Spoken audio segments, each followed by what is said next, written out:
thank you to come out in this rain for this special meeting today. Really appreciate that.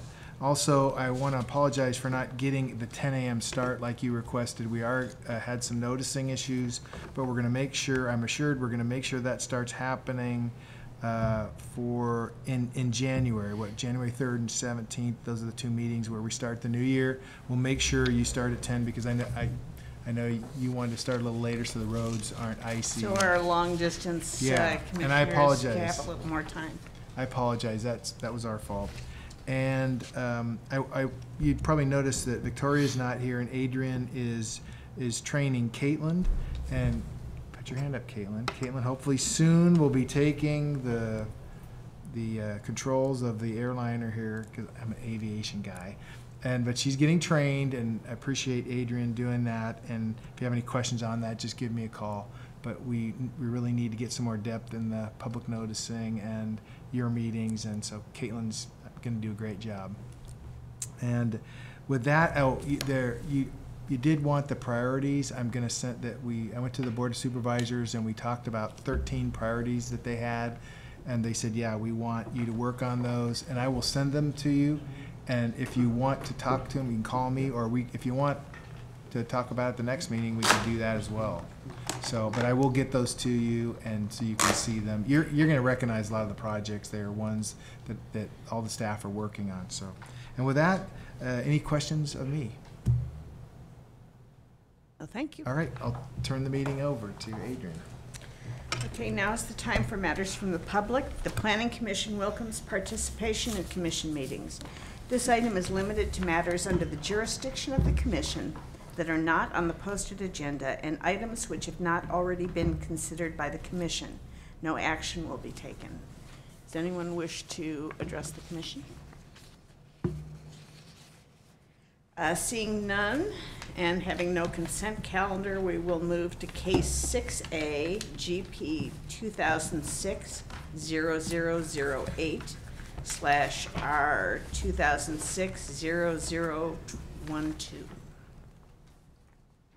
Thank you very much, Madam Chair, members of the Commission. My name is Bill Kinzer. I'm a planner in the Fort Bragg office. So we have here today a General Plan Amendment 2006-008 and rezoning. The amendment and the rezonings consist of about 18 parcels and numerous land use requests for changes as well as zoning requests for changes. The map on the board shows the general areas, and just to familiarize you with some of these. The project is located in Irish Beach, as you know, and there are 4 main areas that we're looking at. The northwest area here, right, the only bluff top portion, and the area right here, which is in the Irish Beach subdivision. 2 areas to the northeast, which we're calling the northeast area, and then also the southeast area over here. And within each of these areas, there are a number of components for each one as part of the change. In other words, there's usually more than one thing going on other than just the general plan amendment and rezoning. And overall, we have, I think, 18 parcels and about 218 acres involved in these 4 areas. This is shows the areas as well. We have up here in calling this the northwest area, which consists of 2 parcels. These right in here are the subdivision parcels in the subdivision area. This is the northeast area and the southeast area.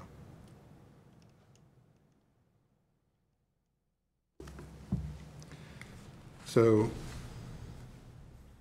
you've seen this before on last year, and if the rationale for bringing it back forward, the Planning Commission held a public hearing on April 6th, and just prior to that public hearing, the applicant provided, or prior to the public hearing, the applicant provided revisions to the submittal, and the Planning Commission didn't consider those revisions, nor did staff consider them in the staff report. And after further consultation with the applicant, we felt that those revisions were significant enough to bring forward back to the Planning Commission for another hearing on it.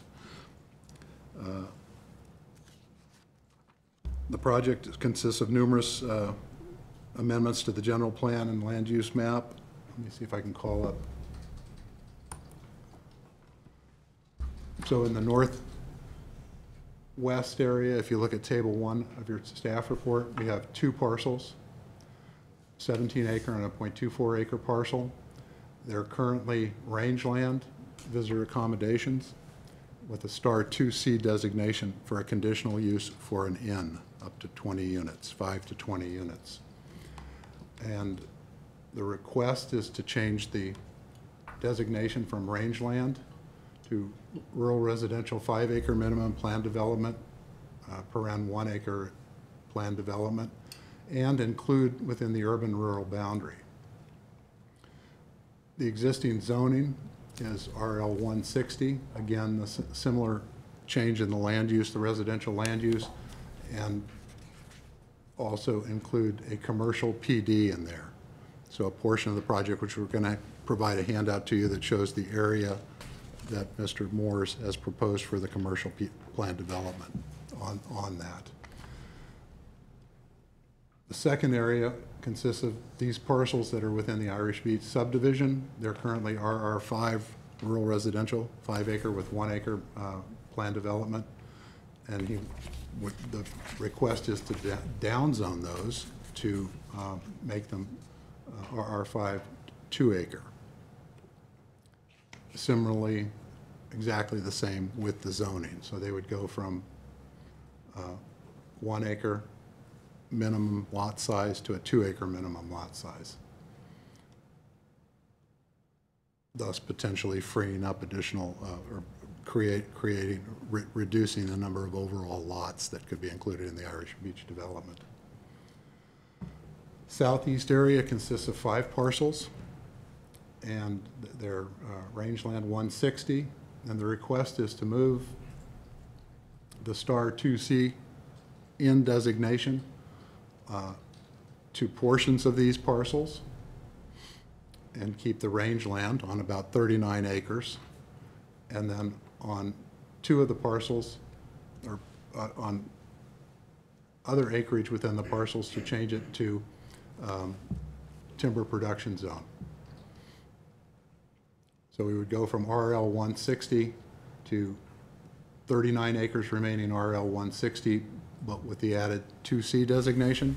The N would be moved there, and then the timber production on the other portions of those five parcels. The final area is in the northeast area, and this is the only area that has parcels that are outside the coastal zone. So 2 of the parcels, and these are simply for rezoning changes. So there's 1 parcel, 13107, 40 acres. It's FL 160, would remain FL 160, but the zoning would change to TP 160, timber production. And then the same thing on 2 parcels that are split, half in and half out of the coastal zone. And the smaller portion of the parcels, 4 acres, currently has a different zoning than the portion that's in the coastal zone. And those would be changed to TP 160 to make the entire parcels timber production 160.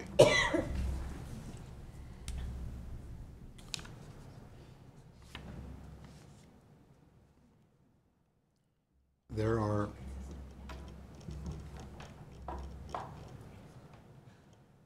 I think you're familiar with the setting of Irish Beach, and would go back here to the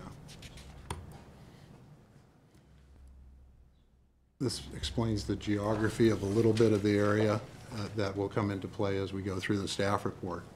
The blue area is the Irish Beach Water District.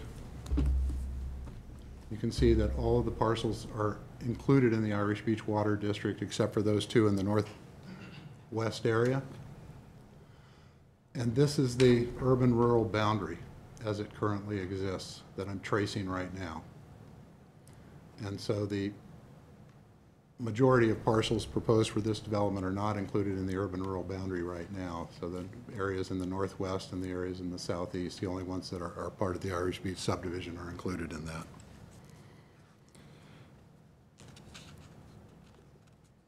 Irish Beach itself, as noted on page 4 of the staff report in a quote from a 2016 LAFCO report, discusses that the build-out in Irish Beach has been fairly slow and it's less than half developed at this time, and that's important in staff's consideration for expansion of the urban-rural boundary, which is discussed further. The applicant's statement is on provided as we go through. As you go through the report, you'll read the applicant's discussion of what he pretends or portends for each area. There's been numerous developments or numerous requests for rezonings, plan amendments, boundary line adjustments, subdivisions in this area in the past, some of which figure into the parcels that we're looking at today. For example, there was an inn proposed on this area here, and I believe in the early 90s for a 20-unit inn and a 60-seat restaurant and some commercial space as well. There's also been some plan amendments in this area, as well as the subdivision in these other areas, and boundary line adjustments. A lot of activity in the area. Your figures will show your surrounding land use and zoning, and the fairly self-explanatory if you look at the figures on what the surrounding land uses are. But mostly you'd see a higher intensity uses currently inside the urban-rural boundary, with the exception of the inn designation that's currently on this parcel here. Project background, this has been around for over a decade. It arrived on the coast, I think, in 2014, and then came to you in 2017. And so the applicant has been very patient in waiting for this to come forward. I'd just like to note that. At the last Planning Commission hearing on April 6th, the recommendation was for denial of all 4 facets of the project, all 4 areas. And that is discussed on page 7, what that motion was and what that included.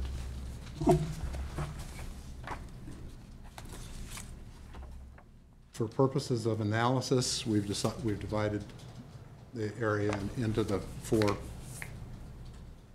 geographic areas. The Rangeland 160 area with the 2 parcels on only bluff top coastal parcels. These subdivision parcels, the 5 parcels in the southeast, and then these parcels that are right here and here where the request is for the rezoning to timberland production.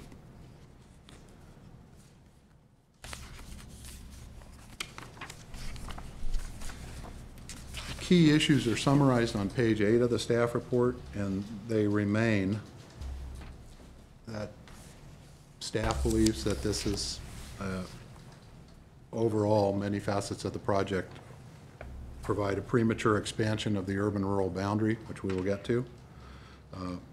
They fail to concentrate development within the urban-rural boundary, but instead expand it and move it outside. Conversion of agricultural lands, and then the overall need for the request.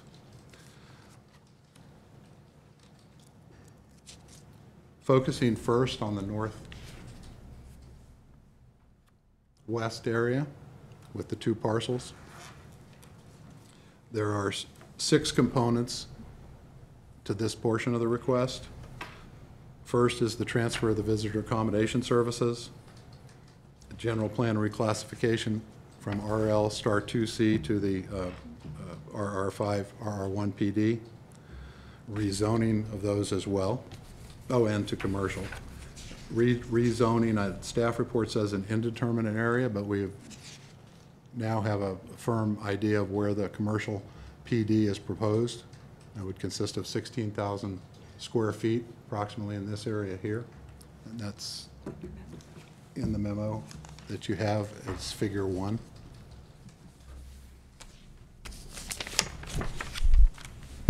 fifth component is to include both of these parcels within the urban-rural boundary, to expand the boundary to come around here. And then the sixth is addresses setback requirements, which really wouldn't be part of this application.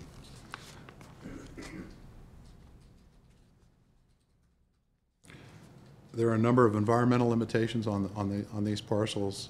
There's a bluff top. There's a PAM set-aside area in here, although I don't believe there's any PAM on the area. The botanical surveys are fairly dated, but staff is considering that they're adequate for this stage of review.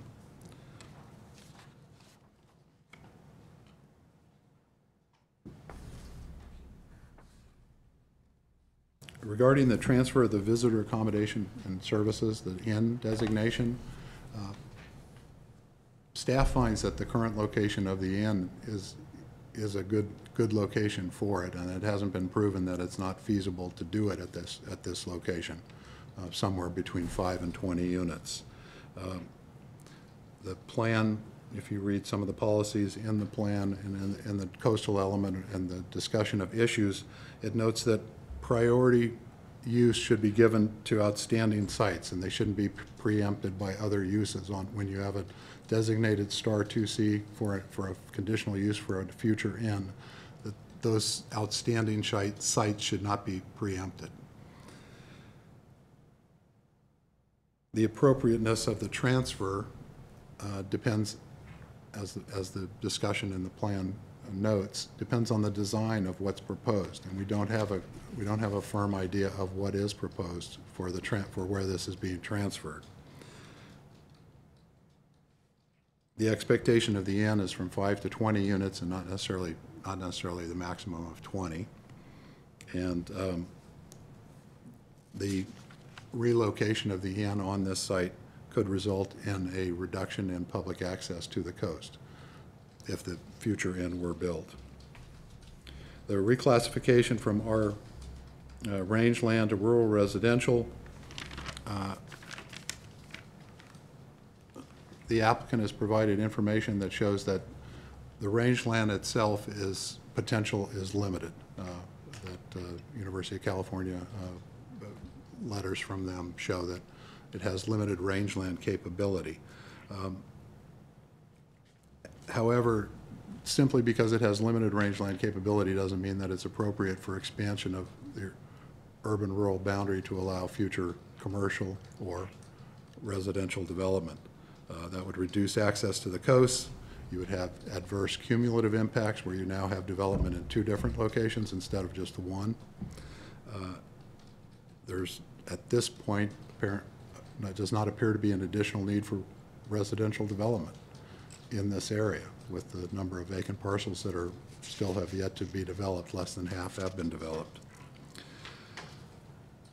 You have a memo on, and that argument holds forth for the commercial as well, and for the rezoning to residential. For the commercial, you have a memo, and the commercial PD is discussed.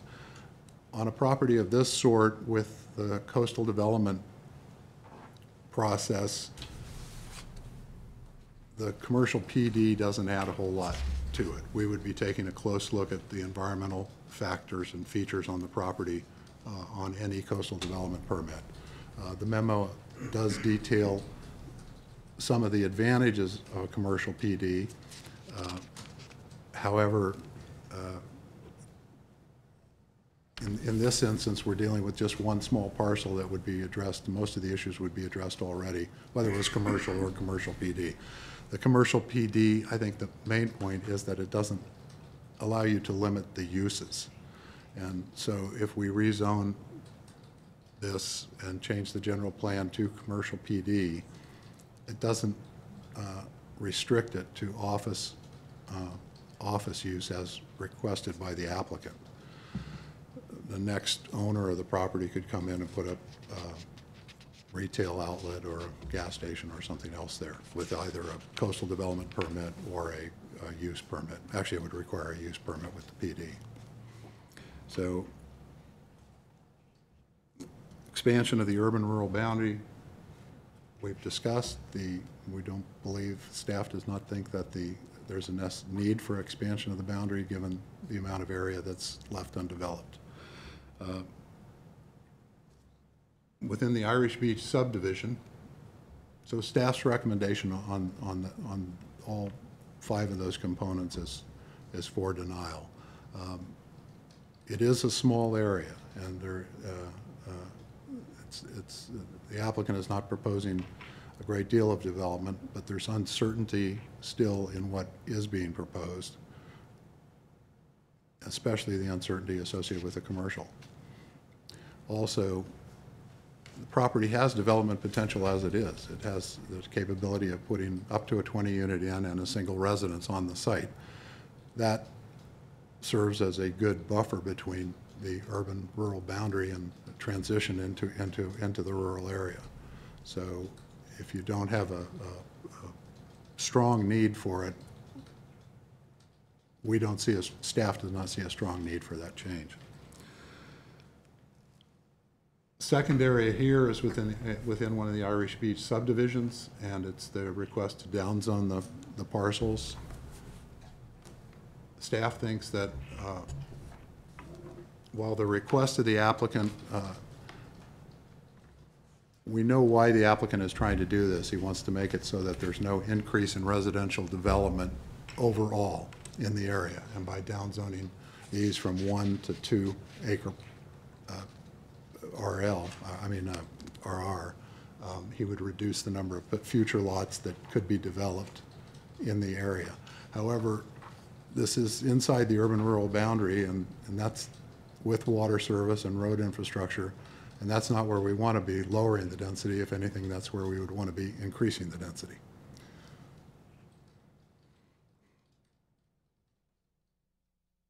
In the southeast area, we have 5 parcels, and the applicant is requesting on the northern, roughly 2/3, I think, to change the land use to timber production from rangeland, and to keep the lower portion in rangeland, but to add the Star 2C designation on 39 acres. So there'd be a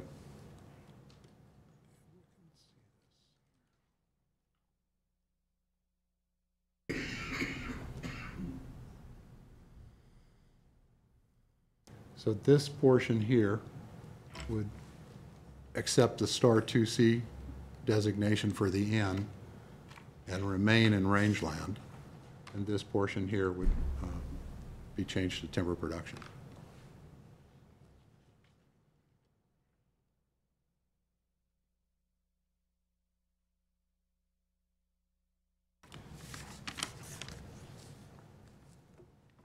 Again, we have an instance where we do not believe we're concentrating development. The rationale for changing the Star 2C designation in the plan calls for taking a look at the design of the project and seeing if it fits the character of the area. We don't have that. We have 39 acres that would remain in rangeland. However, without a layout of what we're, even a rough layout of what we're looking at, this may be a conversion of those 39 acres of rangeland to another use, essentially not being used for rangeland. And so if you had a smaller area or something like that, that would be a better argument for possibly making the Star 2C designation in this area. As it's proposed, it's amounting to what could be 20 units of in accommodation units that may be spread over those 39 acres, possibly converting the rangeland to another use. Expansion of the urban boundary to include this parcel, but not to include these areas here. is just, we don't think that's a good idea. There could be implications in the future for the types of land uses that could be allowed once it's inside the urban-rural boundary. You would be leapfrogging development from inside the urban-rural boundary to outside the urban-rural boundary to back inside the urban-rural boundary. So staff does not consider that to be a good idea.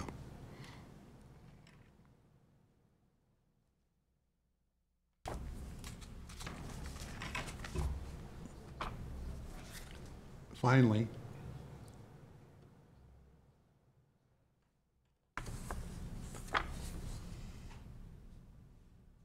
in the northeast area, we have this parcel here, which the zoning would change from FL to timberland production. That's within the coastal zone.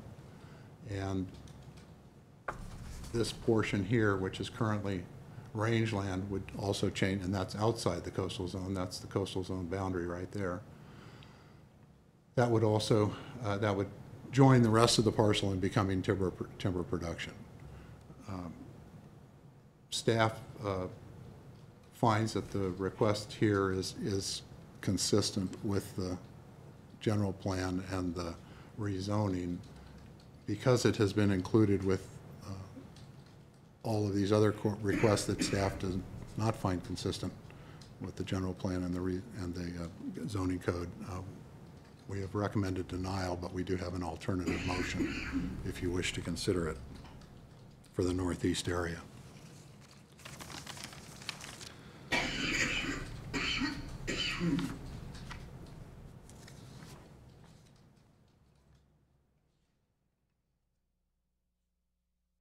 In summary, staff is recommending denial of the different facets of the project. And the main reasons go back to the very beginning on page 8, that it's a premature expansion of the urban-rural boundary, that it does not concentrate development inside the urban boundary but spreads it out, disperses it, that the conversion of ag lands is, at least in this case, is uncertain, and therefore we're recommending against it. And then the overall need for the request for a real estate office, potentially a real estate office. We think we're not limited. It's not limited to a real estate office. In this location outside the existing urban-rural boundary is not recommended.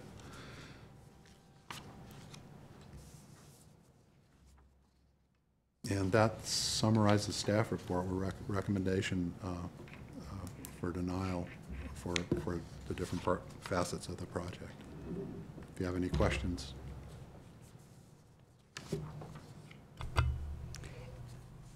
And if I may just add through the chair, Julia Acker-Krog, Planning and Building, is just that, just as a reminder that we do have, staff has already discussed in the staff report and his presentation about the ability that our department could support the timber production change in the northeast area for this project.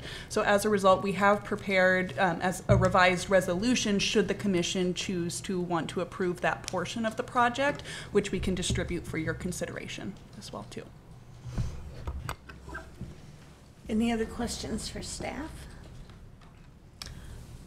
I think I had one. Bill, I think you mentioned a word PAM, P-A-M? Pardon me, Point Arena Mountain Beaver.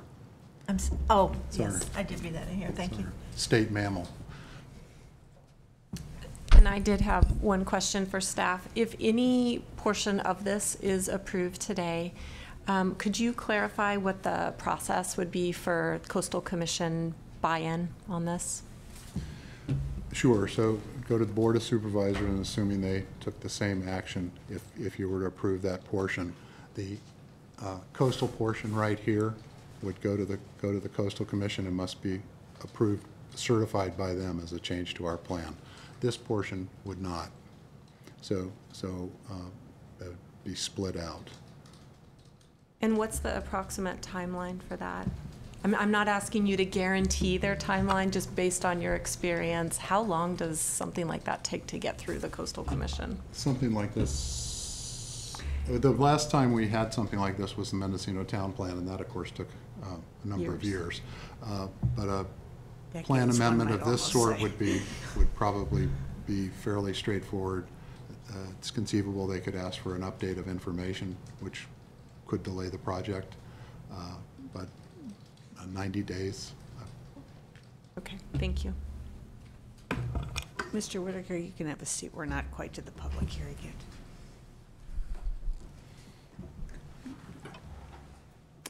Any other questions for staff? At this time, we would hear from the applicant.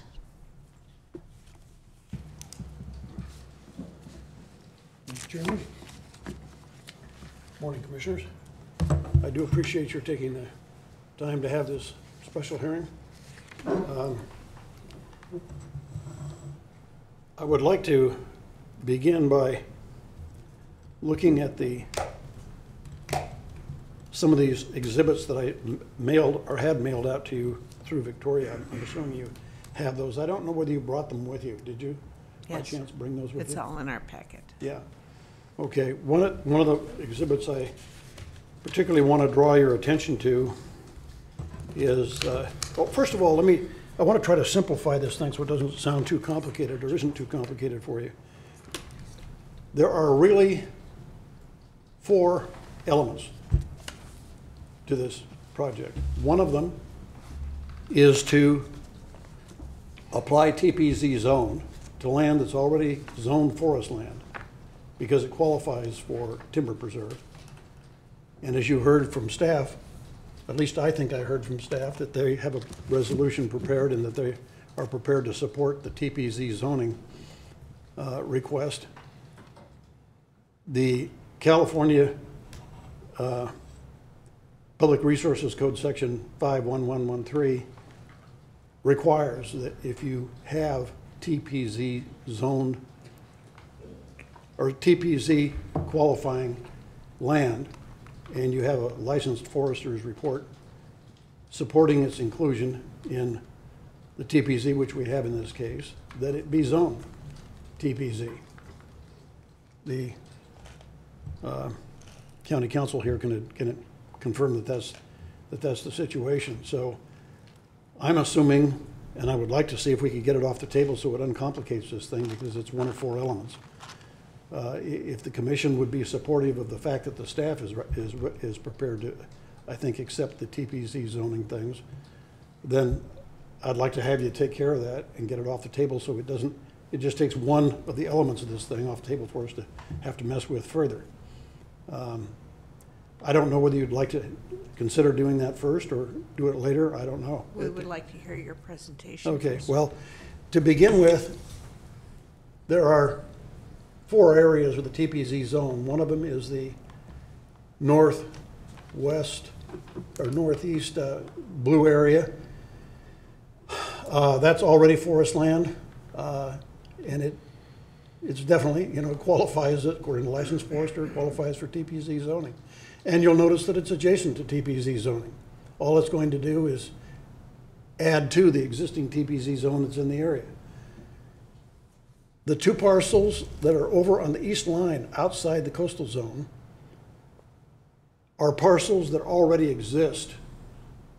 And when the TPZ zone was applied that you see to the west, frankly, I thought that those orange parcels were included in the TPZ zone when it was adopted. I still question whether or not they were, but in any event, it turned out when the coastal maps were drawn that they show rangeland zoning rather than TPZ zoning on that orange area.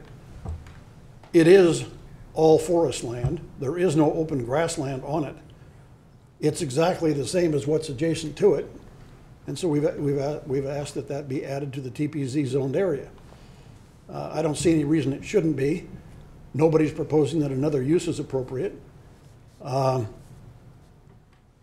It's what's in the area and it's zoned that way, and the licensed forester says that it qualifies. The third area is down in the south. That is about a 75-acre area approximately. That is all forest land. There is no grassland in it. It has been studied by the forester and recommended for TPZ zone inclusion, and there's no reason to not do that. Now, I told Bill Kinzer when I met with him on October the 20th, and he asked me about these things, that my proposal here is to make that a single parcel.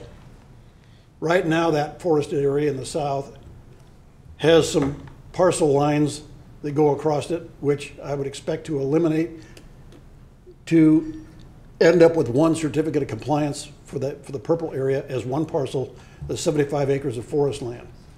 And it's been logged before. It was logged in 1995. It's got very good timber growth on it. It's probably going to be ready for harvesting again in another 10 years. It's good timber production land. It isn't particularly visible from the coast much. At least I don't think it is. But anyway, it is part of what was proposed for the timber zoning, and I think that I know that the Timber Resources Code section that I quoted to you requires that if you have a licensed forester's report saying that it meets the standards, that it should be included in the TPZ zone. So I still want it included in the TPZ zone. That's one of 4 elements of the whole general plan amendment. As I said, we could take it up separately. It is, I don't know how, I had to make one application for this thing, but there are 4 elements in it. The idea that you wouldn't do the TPZ thing because it's included in some other, it's included in a single plan amendment that, for example, involves the asterisk 2C designation change. I just don't see that that's related to it. It's a separate standalone portion of the general plan application. Does anybody here have a question about that? Or a thought or concern about it? I'm talking about from the commissioners here. I'm willing to answer any questions that you want, you know. Isn't that the area where you wanted to have the 2C? No, it's adjacent to it. The 2C, asterisk 2C is in the yellow area. Oh. Right there. And this is above it. What's happening is the asterisk 2C yellow area is kind of an open grassland area. It's not forested, and it's along a ridge line. And the blue area is really in a canyon. When it was logged last, I said in 1995, there's right about where that white arrow points down into the blue area, there is a landing there. It's a high lead setup. You set up a high lead logging operation, and you have the rig that's doing the logging set right in that one spot, and it can reach everything in the canyon from one place. Tractors don't go down in there. It's strictly put a cable down and yard out the trees that are marketable. And the landing exists. It's been logged that way before, and when it's logged again in the future, that's what way it'll be logged. But it's canyon. It's a canyon setting, and it's 100% forested. Okay, thank you. So that's kind of what that's about. Now, if you don't want to get into taking care of that aspect of the application first, I go on to the next, talk about the other areas. Is that what you prefer to do? Yes. I just have one question before you go on. I think you mentioned you were going to change these parcels. Were you looking then at the blue area being one parcel and the yellow area being another parcel? Well, there are 4 existing certificates. Correct. There, and what I'm looking at doing is taking the area that's in blue, doing one single boundary line adjustment application that leaves the existing parcels that are already there on the yellow area, and any part of them that goes into the blue area gets merged into the blue area, and then one certificate of compliance comes out with the blue area. In other words, it comes out as a single parcel in the blue area. The other parcels are still there. They're just not extending on into the TPZ area. This avoids the same thing that we're doing up there at the north. On that boundary on the east line, as the staff said, you basically have a split zoning. That area is part of existing TPZ parcels that exist to the east. The fact that the coastal zone line boundary goes through there caused, and I don't know how it did, but it caused the property on the east side of the coastal zone boundary to be zoned rangeland, while leaving the other part of the same parcels that exist to the west being zoned TPZ. It's a split zone. So this will make them all uniform, where each parcel only has one zone on it. So anyway, we've got a licensed forester's report that's in the file recommending it for TPZ zoning. And I would hope that the commission would be supportive of it. The staff apparently has a resolution that will allow that to be, if you're willing to adopt it. If you'd like to go on to the other aspects, let's go ahead and do that. The reason that a lot of these things are going on in here has to do with what you can see in Exhibit 6, which was the map that I mailed out to you that is just the oceanfront pink area. The pink area is up on the oceanfront there. There is a map in there that has superimposed on it the topography of the site and the building setbacks that are applied because it has a rangeland zone on it. And the result is, as you can see from the calculations, that the amount of developable area on that whole thing is about 20,000 square feet.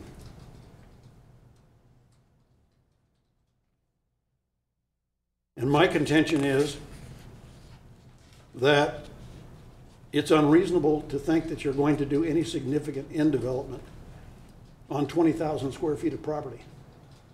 You consider the building, the septic leach lines, the parking, and the bluff setbacks, and you come up with 20,000 square feet, and the idea that you're going to have any significant in on there in 20,000 square feet of area is too limiting.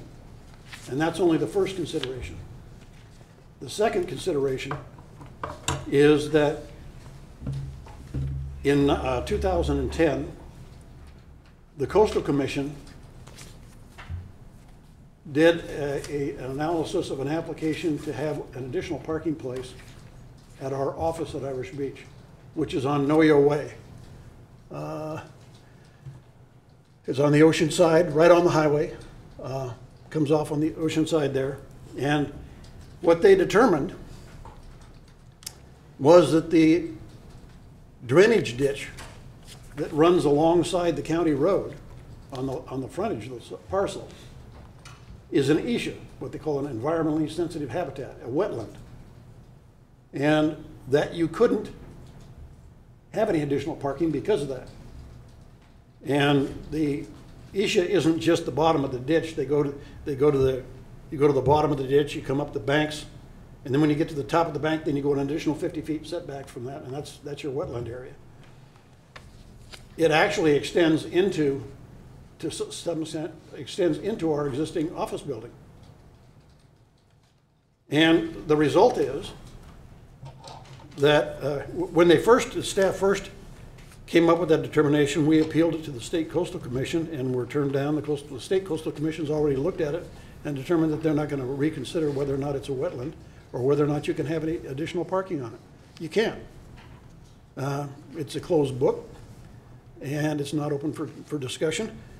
So the consequence will be that we're not going to have adequate parking in the future as we have right now. We have, I don't know, is it 220 homes or 215, or I don't know exactly what the number is, but it's somewhere in there.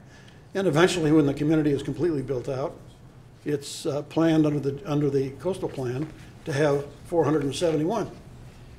As the numbers go on up, the need for the office is going to grow, and the need for the parking is going to grow.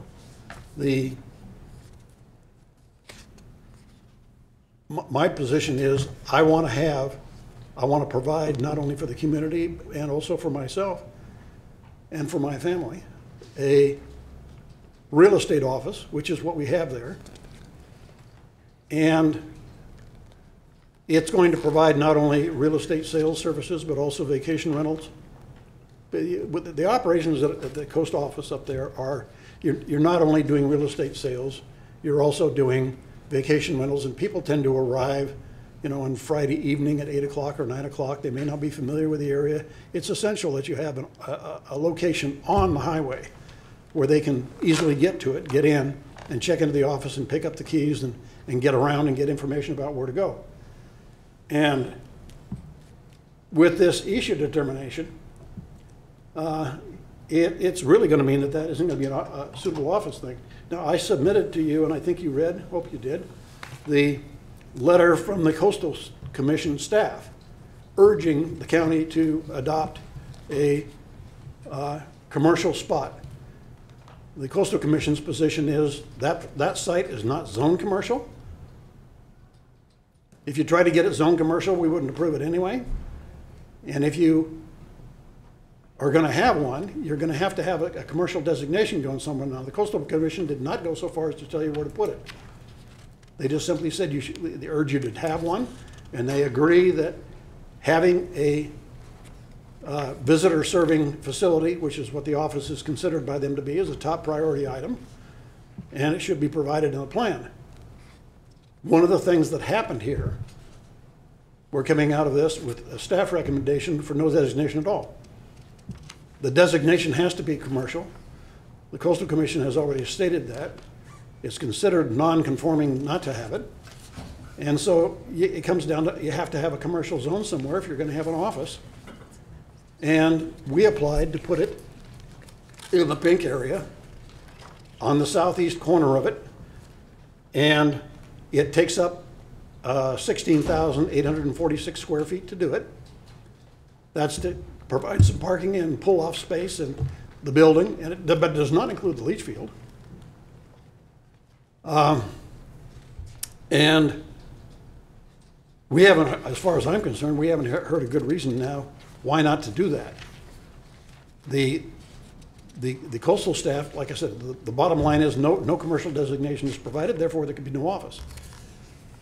Therefore you'd have no facility like that at Irish Beach, and that's not good planning when you have a community that's already 215 homes and maybe going to be 400 someday, and you have people, a significant number of them, do vacation rentals and people coming and going, and real estate activity you need to do, and it's a service that is needed, and the Coastal Commission's recognized that, but the county has not, because they haven't come up with. Now what the staff said in their staff report is that we believe that there's a spot in the existing developed community within the urban-rural boundary where we could put an office.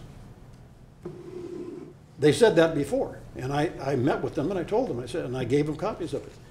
The problem is, looking at this exhibit right here, that entire subdivided area there is covered by covenants and restrictions. They provide that the only uses you can make of the individual plots there is single-family residential use. There isn't anything for an office. And it's a separate, standalone problem.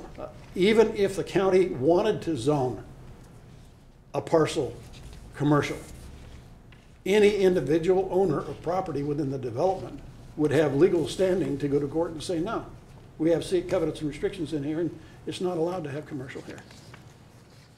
I can't say that about the spot that we picked out because it's just outside and adjacent to the existing development. That's the pink area. It's not covered by the covenants and restrictions. So it's an area where we can have it. And if you consider the essentials of having a spot for an office, one is that you got to have highway frontage, so you've got ways for people to get there. The second one is you have to have sight distance. If you come down the highway there, once you get to Noyo Way, if you go south of there, you don't have sight distance off the highway for a good intersection. There's no place to put it. The only place you could have it would be north of Noyo Way, up the highway there where you have good highway alignment and good ability for people who are approaching an intersection to pull off to have adequate time to slow down and pull off the highway. And this site that we proposed does that. So we have the critical elements that are necessary. Now, the staff has said in their staff report that they're not supportive of making a deal there, and they've cited in it coastal policy number 3.9-1. If you read 3.9-1, it says that a commercial designation like that should be in or in close proximity to an existing developed area. Is that pink area in close proximity? I don't see how the staff can say it's in violation of policy number 3.9-1. They're doing it because they're saying you're outside the urban-rural boundary. But under the Coastal Act section about designating a spot like that is not dependent on the urban-rural boundary. The requirement is that you have to have it in close proximity. We picked an area that's in close proximity, and it has the desirable features of having sight distance for an intersection with the highway, and it has the lack of a problem and conflict with existing covenants and restrictions about how the land can be used. I think that's a very strong argument for that being the location that should be considered for the commercial. Now, I met with Bill Kinzer in Fort Bragg on October the 20th, when it wasn't yet clear that the staff was going to recommend denial of the request for the commercial office designation. And Bill told me in the office that he wanted me, he said that we don't want to have any split zoning.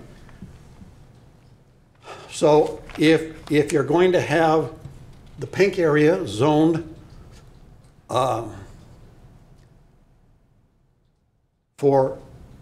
PD R1 and PDC, meaning commercial, we need to have a survey by a licensed land surveyor, stamped and signed, that describes the area that would be in the commercial zone. So I went out and did that. Spent a couple $1,000 doing it. And it's what's included in the notes there. They're showing where the commercial is proposed to go. The Exhibit 6 that I sent you also showed you not only the limitations of the setback lines, but there was an additional map attached that showed you a conceptual road entrance and parking area around the proposed office facility, as well as where the office facility would go.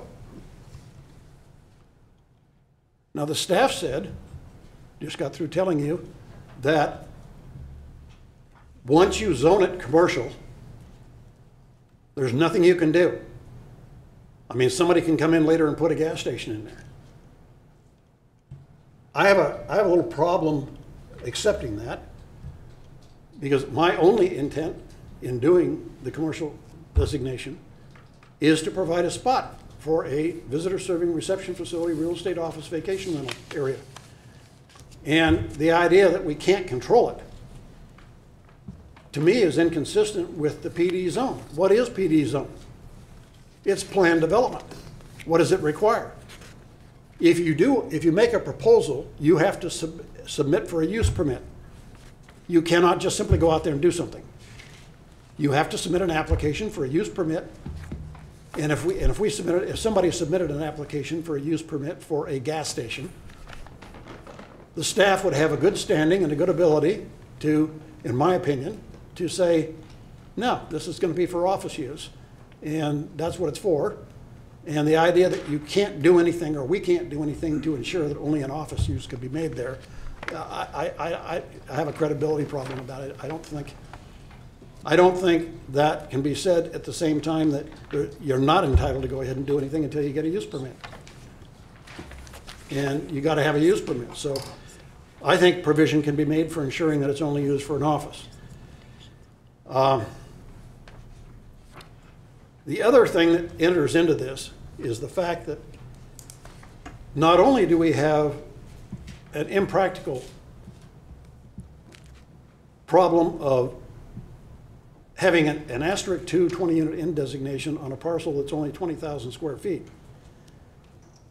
But in view of the fact that the only place you could put an office that isn't got covenants and restrictions that prevent it is that same spot. So part of it has to be taken up with an office. So now how much you got left for the inn? Bill, it said, yes, you can't, we're not guaranteeing you go 20-unit in. All right, I accept that. But by the time you take 20,000 square feet of developable space and take off 16,000 square feet for an office, the idea that you're still talking about an inn that means anything in the residual space is not logical. It's not doable. It's not practical. That's why we submitted the application to move the asterisk 2 designation that's already been issued for this north side. Just move it. It's not a new one, it's just moving it to the south ridge where the yellow area is. Because there you have enough room that you could actually build one. And we have done enough testing of it that we know we can do one there. We've got the water, we've got the septic soils, we've studied the flora and fauna, we've had botanical studies, we've had well tests, we've had geologic reports, we've had a lot of stuff that shows that we can do that and can use it on the south ridge could accommodate it. So the basic thing that this general plan amendment amounts to, from your point of view, is it's mostly about moving the asterisk 2 designation to the ridge and providing for an office, or not. If you don't move it to the ridge, then the question is, are we going to have no office facility, even if you wanted to do it, because there's no room left? And therefore, but now leave enough room for, let's say, I don't know, 4 or 5 inn units?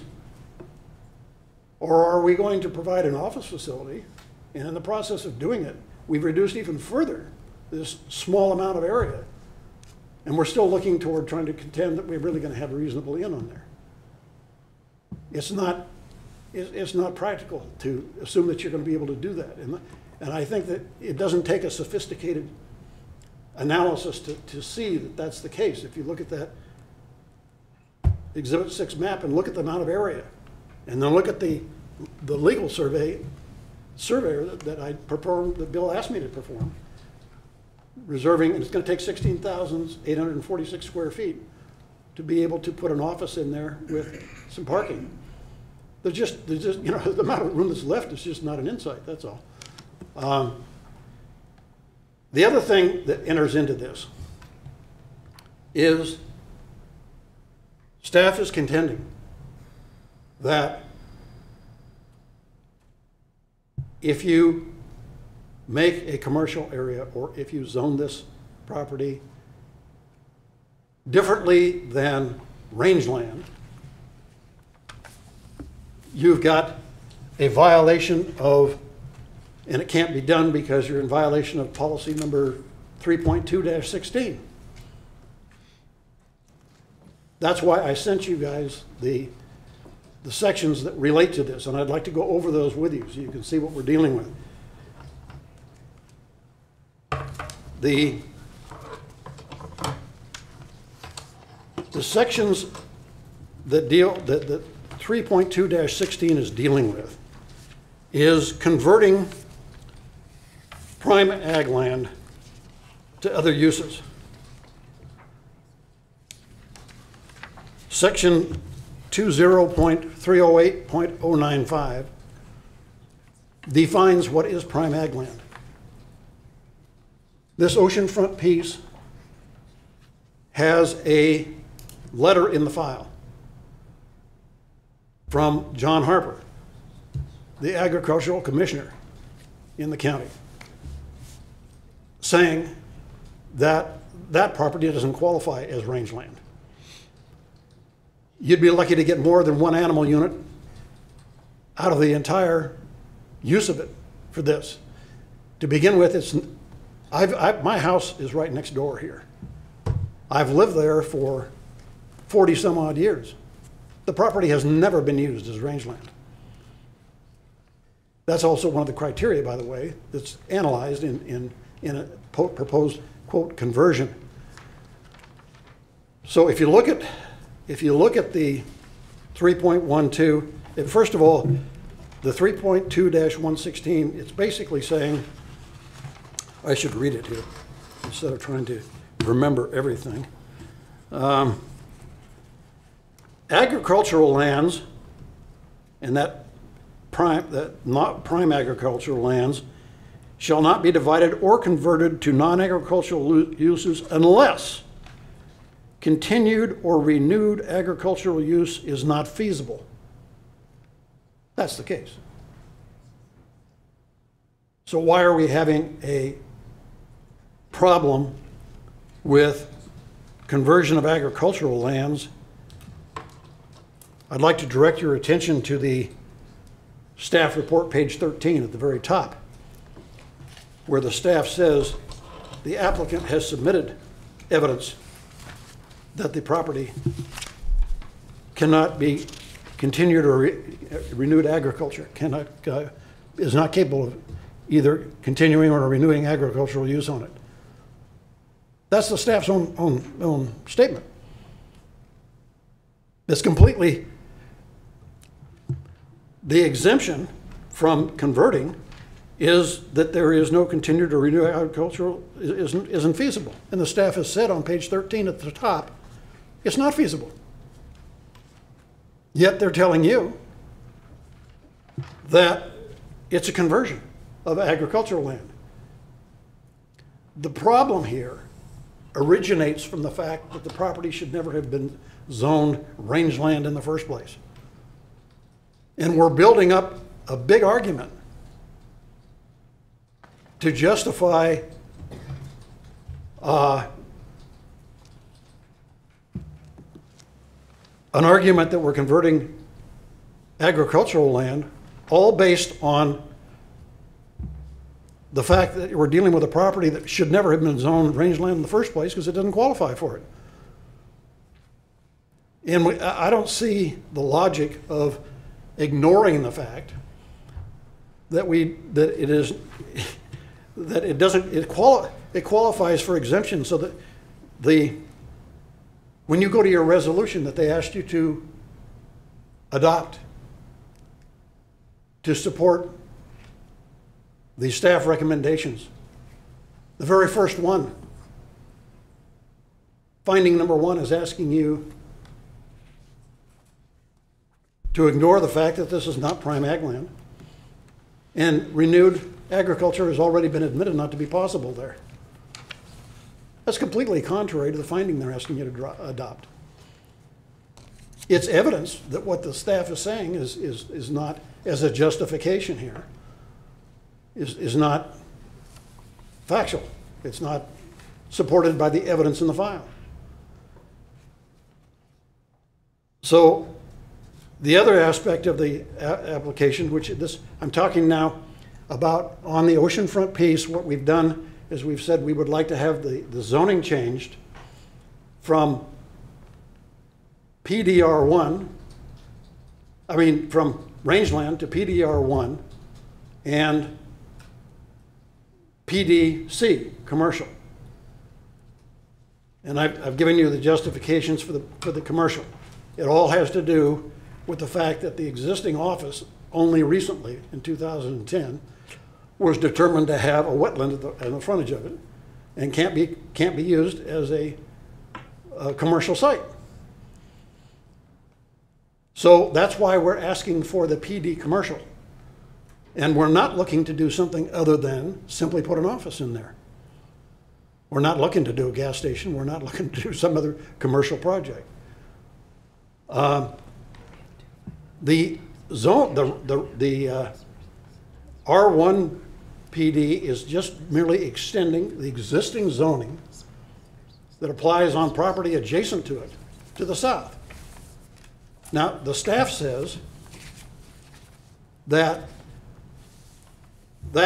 gets into an issue of the urban-rural boundary. And the urban-rural boundary cannot be moved because you're increasing the parcel count by putting the R1 zone on. This gets into another point that you need to understand that hasn't been brought forward. What does it mean when you say you are increasing the parcels? From what? The answer is from the coastal plan that was submitted and certified by both the county and the Coastal Commission in, I don't know when it was, 1987 or whatever year it was that the coastal plan was certified. At that time, the county adopted a plan that has 471 parcels in it. Since that time, and it's included in the staff report, the county has reduced the parcel count by application of owners to merge adjacent parcels. Almost all of these are cases where the individual bought more than one parcel and they wanted to merge for various reasons. And they applied to the county to merge the parcels. And the mergers were approved. And that has reduced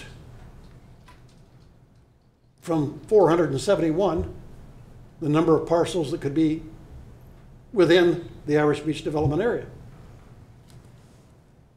And the amount by which it's reduced it is about 11 parcels. There haven't been 11 that were all merged. 2 of them were done by way of zoning open space or putting development limitations on parcels. But the point is that if you look back again at that Exhibit 6, that shows the amount of developable area, you got 20,000 square feet here. If you use some of it for an office, there's 16,000 square feet less than that. So we have X thousands of square feet left over. If that's zone R1, is there any risk that you're going to increase the number of parcels in the Irish Beach area by more than 11 on that 5,000 or 6,000 square feet or whatever it is that's left over? The argument that applying the R1 zone is increasing the parcel count in the development is incorrect. And it's incorrect for 2 different reasons. The first is that the county has already done mergers, and a number of them. The staff says it's contrary to the general plan for us to be reducing parcel count on the urban side of the urban-rural boundary line. Now I ask you, if it's inconsistent to be reducing the parcel count, how does that line up with the county staff approving X number of mergers on the urban side of the urban-rural boundary line? Does that or does not show that it's not contrary to the plan? Has the county planning department been acting contrary to the plan?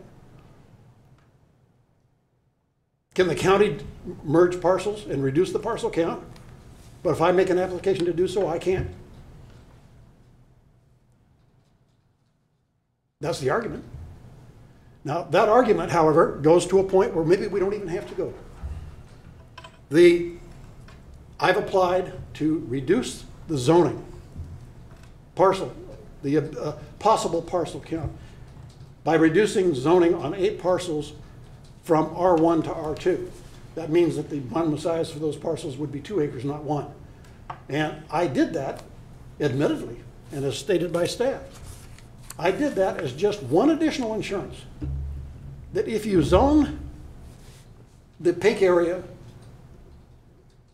PD1, which is what's adjacent to it and is existing, you're not going to be increasing the density beyond the adopted plan. Because I've taken 8 parcels and reduced the count there by about eight parcels there. And that's in addition to the 8 or 10 parcels that the county has already merged. And all of this is related to the issue of whether or not, with the small amount of area that we've got there, if it was zoned R1 and R1 commercial, we would have more parcels than existed before. And the answer is clearly no, you would not. This relates to the argument that the changing of the boundary of the urban-rural line can't be done because you're basically expanding the number of parcels that you're going to be allowed to have in the development before you got to 50% build-out. That's not true. You're not doing that. In fact, in this case, if you move the urban-rural boundary line to include the pink area, what you've done is made the urban-rural boundary line contain the same area that's already in the Irish Beach Water District boundaries, which was really what was in mind, in everybody's mind when they set that boundary line right there on the north end. The Irish Beach Water District has passed resolutions agreeing to provide water service to the pink area and has made a request of LAFCO that the area be annexed to the Irish Beach Water District. Could we take a brief recess? You bet. You Thank bet. you. Even I'm getting tired. 5 minutes. 5 minutes. All right.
You also got a copy when I had the mail out sent to each one of you of the letter from Carol Mandel of the Soil Conservation Service. She was commenting on the fact that the yellow area on the ridge line there also is not prime ag land. So you've got the testimony of two experts that the county usually relies on, certifying that neither one of those is prime ag land, and therefore, policy 3.2-16 is not applicable to either because you qualify for the exemption. And next, I wanted to get to the other two findings that are in the resolution that you're to be considering. And that is the statement by staff that the plan, the coastal plan, and the county general plan require that all development be concentrated and not dispersed. That's not true. That's not exactly true. It's largely true, but not exactly. This map here on the wall, unfortunately, has a legend on it that's right over part of what I wanted to point to. But unless, does that move or is that? No, it doesn't. Does not. It does not, okay. What I wanted you to see is if you look at the north area, right near the pink area, first of all, the pink area itself was designated asterisk 2C in the coastal plan when it was certified as being consistent with the Coastal Act and the plan itself. That's in the pink area, but it's outside the urban-rural boundary line. Across the street, below that RL you see there, is another parcel that has an insight designation. That also is outside of an urban-rural boundary and is on property that's zoned rangeland. South of Irish Beach, on the ocean side where you see that BM mark, that's benchmark, U.S. Geodetics indicator, but there's a parcel in there which is outside the urban-rural boundary line, is on property that is zoned rangeland, and has an asterisk 2C. So now comes the question. If insight designations are considered development projects and the requirement is that they all be concentrating development, then how was it that the county recommended and the Coastal Commission certified that these designations that are already issued on rangeland are consistent with the plan? Been certified all the way around, it's already been decided. And the answer to it simply has to be, and is, that when you're dealing with insight designations, it is not required that you can't make a designation unless it's within urban-rural boundaries. You can disperse it. And in fact, it was intended to be dispersed from the beginning under the Coastal Act. The idea was, we've got developed communities up and down the coast, but we've also got stretches of coast that have beaches and points of attraction to visitor-serving people that would be ideally suited for having a visitor-serving facility, but they're not within an existing urban area. And the Coastal Commission wanted to be sure that they could designate such areas for visitor-serving facilities without being in conflict over concentrating development. Not only do we have this map that was adopted with 3 cases right in the Irish Beach area of in designations on rangeland,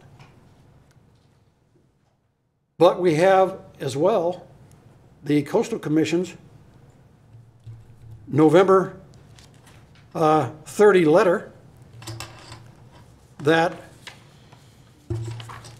confirms that the coastal staff said it is not correct that you have to be within urban-rural boundaries to make an in designation. And that's the point, is the idea that in designations are subject to the idea that you can't do any development outside of urban rural boundaries, or they should be limited, or it's not concentrating, is incorrect.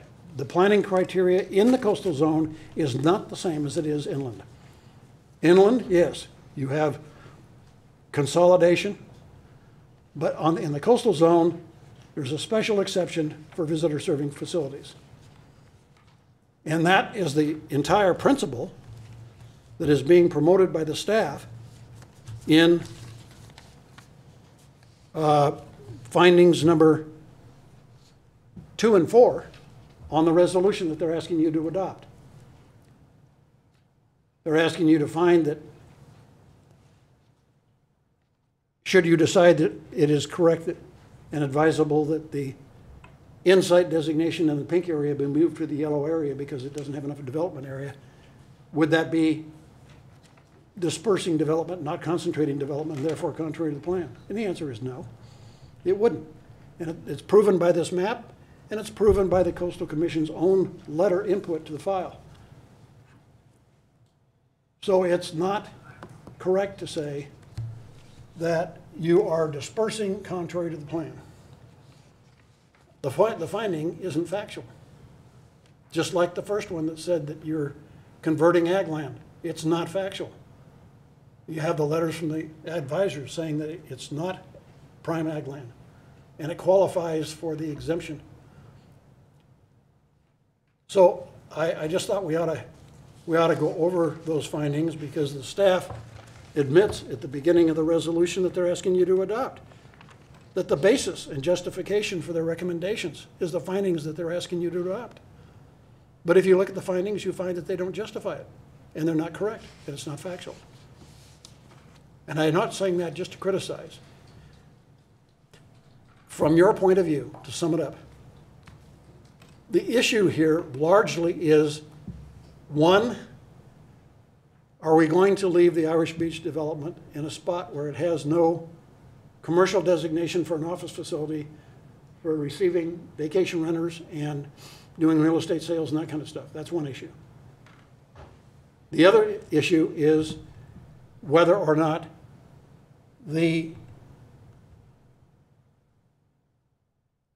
application of R1, PDR1 and PDC on the oceanfront piece is going to create an increase in the parcel count in the Irish Beach development, such that the consequence is that you shouldn't consider having the urban-rural boundary line be the same as the water district line after this parcel is annexed to the water district service area. Those are really the big issues. The issue of downzoning those 8 parcels, I admit, was put in there simply as additional insurance that there's no way you could possibly consider that the application that we've made is going to increase the parcel count. But if you're satisfied that it couldn't anyway, because of the mergers that have already taken place, then I have no problem with you removing that downzoning from the application. I only put it in there as absolute insurance that we're not increasing the parcel count. This application does not deal with trying to create additional parcels. But also the other thing that it does in the ocean, on pink area in the front, those 50-foot setbacks that you saw on the map that eat into the area so much are the result of the rangeland zone, which shouldn't have been there in the first place. And what they're for is to create, quote, a buffer so that the new use or the agricultural use as rangeland has a buffer from, let's say, the development to the south. But if you look at this piece, as described by the Coastal Commission in their letter of November the 30th, you've got the ocean on the west. That's not an adjoining ag use that you're conflicting with. On the south, you've got an existing subdivision. There's no rangeland use there. On the north, you've got a vista point And it's a good 1,000 feet from the developable portion of that parcel to get past the Vista Point where there is rangeland use on the store rental land to the north. And if you go to the east, you have the highway. And it's about 200 feet wide at that point, and there isn't any agricultural use to go beyond the 200 feet over on the other side. So there is no need for the 50-foot setback. So why are we keeping it there? And the answer is because you won't make the zone consistent with what's already existing to the south or with putting an office zoning in there, but you're not protecting agriculture. The 50-foot setback's not doing that. All it's doing is just further interfering with being able to develop the pink area. Even if you decided that you were gonna not support the rezoning, those 50-foot setbacks shouldn't be in there. They're not doing anything other than just interfering with using the asterisk 2C thing or possible commercial use. That's all they're doing. So that really is it. You get a break. I appreciate your consideration. Does anybody have any questions? I'd be glad to answer any questions or address any of the thoughts. Yeah, sorry, Mr. Morris, how long has the existing real estate office been there? It's been a long time, but let's see. I'm gonna say it's certainly been, I would think 25 years or so. But the coastal staff has already, as they said in their letter, they looked into whether or not you could have any use continued because you've been there for a long time. And the answer is no, because first of all, you're still going to need the additional parking, which you can't get anyway with the ISHA. And the other is that the office was built back in the day when you could just build the office and that was it. We didn't care about what the zone is, and neither did the county, and they gave us the permit, but it wasn't necessarily a permit for an office. It was a permit for a house that we would use as an office until we sold it off as a house. So the Coastal Commission's letter says, without having established that was you're having it there, even its existence there was pursuant to legally proper uses allowed by the county, is not there. So why in 2010 was it determined to be a wetlands? What generated that? I made an application to put in an additional parking place. Okay. And quite frankly, the county approved it. And ironically, my brother appealed it to the State Coastal Commission.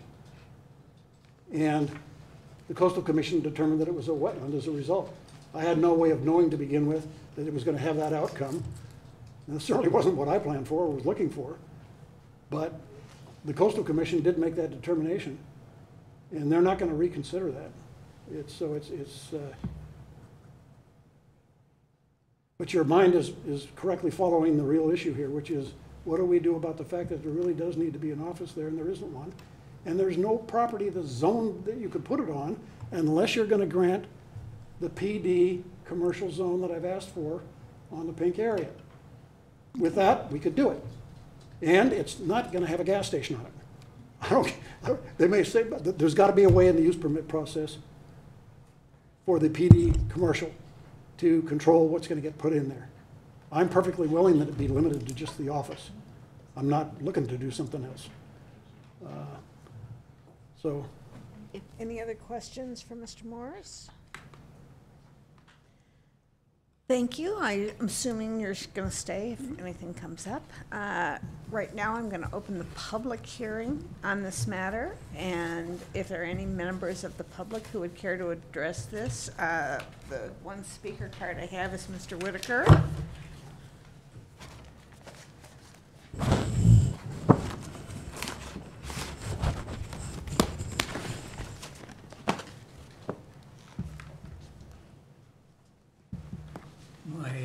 Thanks to the Board of Supervisors for giving me a couple of minutes to tell you a few things. I'm Steve Whitaker. I'm a homeowner in Irish Beach. I think I represent practically every one of the 210 homeowners in Irish Beach when I speak to you today. And that is that they're all opposed to the change of the rangeland and the forest land to the timber production. Those are the items in the southeast area and the northeast area. So we're opposed to that. I'm not sure that there's much more that I can say, but let me add the idea that when my wife and I purchased land in Irish Beach, we purchased 2 lots and merged them so that we would have more open space in Irish Beach.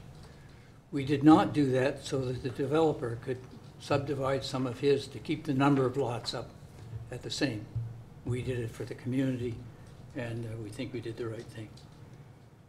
So I appreciate what the Planning Commission has done in all of their work in terms of providing an enormous amount of detail about this whole project. And I hope that the Board of Supervisors will take the Planning Commission's recommendations and do not change rangeland, forest land to timber production. So thank you. Excuse me, before you leave, could I ask a question? Can you tell me where you are on that map, where your parcels are located? Do you know On where, that map up there. can we locate the firehouse? Do I have a pointer? Yeah. Up there. A second. Would it be easier from an aerial? That's not, no.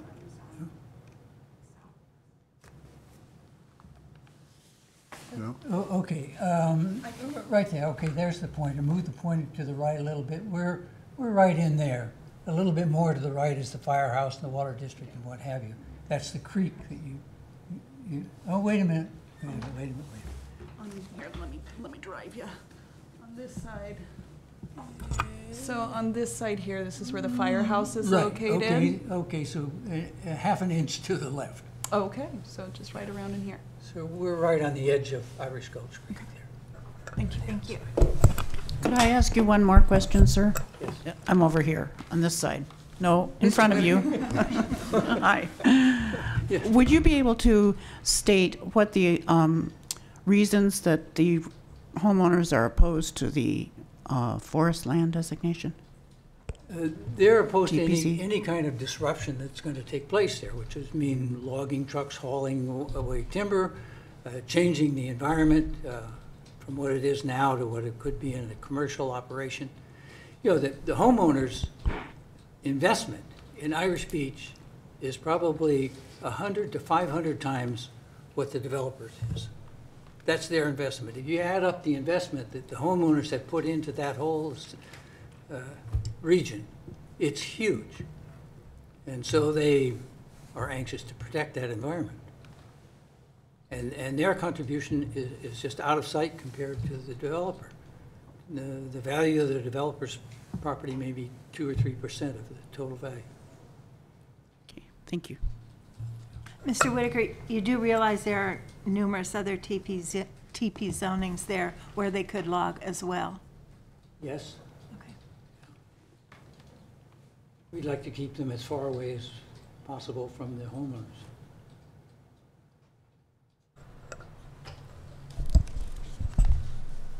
Thank you. Madam Chair, Yes. if I may, just want to clarify one of the comments made by Yes. Mr. Whitaker, Deputy County Counsel Matthew Kudrowski. So this is the hearing of the Planning Commission, and these are the Planning Commissioners. They're making an action today on the report and recommendation to the Board. The Board of Supervisors would hear this item at a later date. Yes. Okay. I think I understand that, although I didn't make it clear. Thank you. Is there anyone else from the public who would like to address this item? Seeing none, we will close the public hearing and bring it back to the commission. I wondered if any staff members wanted to comment on any thing that was said previously. Thank you, Madam Chair. Bill Kinzer, Regarding item number 1 on the timber production zone change in the southeast area,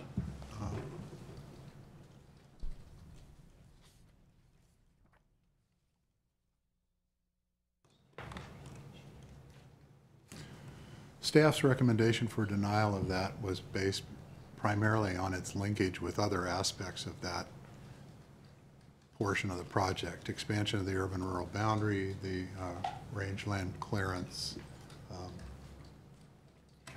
but the timber production aspect of it is, it's already been timbered twice according to the forestry reports, and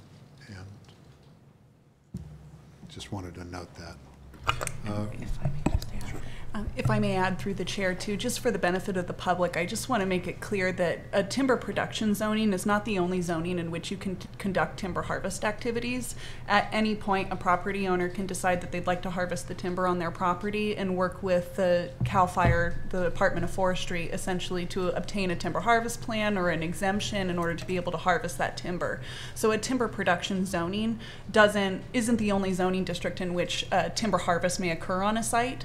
It's actually more related to these preserving that area for future timber production. Thank you, Julia. I appreciate that.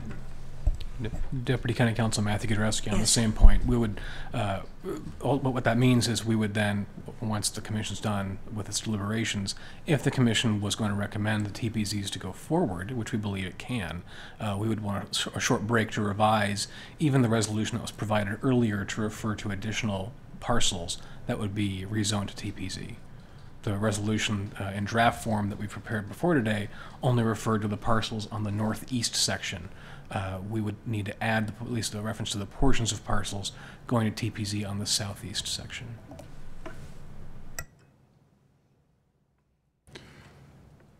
Secondly, regarding the development on the northwest parcel and the location of the office, we had to have a survey to identify where the commercial area was proposed, since we're changing the land use and zoning map.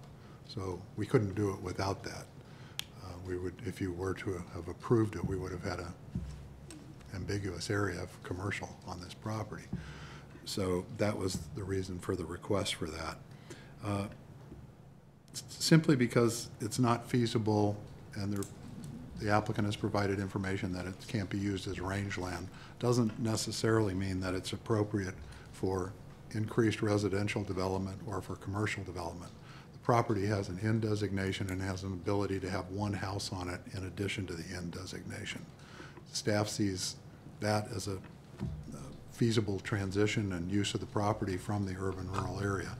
Also, we're not so concerned with, the parcel count is important, but we're changing the land use. We're changing the area that's included. We're using up land for an urban-rural, for changing it from urban to rural. It's not simply we've got 100, now we still have 100. We've increased the land area, and it's the incremental changes like that cumulative impacts on the coastal resources in the long run. We have no issue on the third point with the N. We agree. The N can be an urban or urban or rural area. It's a combining district. Can be anywhere. In fact, it's allowed by right in commercial and rural village, without a land use amendment. The proposal for the N site is unclear as to how much rangeland is going to be converted on those 39 acres. That's part of the issue with relocation. Second one is the plan discussion that talks about the appropriateness of the current site or the appropriateness of prime sites and not doing anything to change those. And the site that is there is a bluff top site with good coastal access.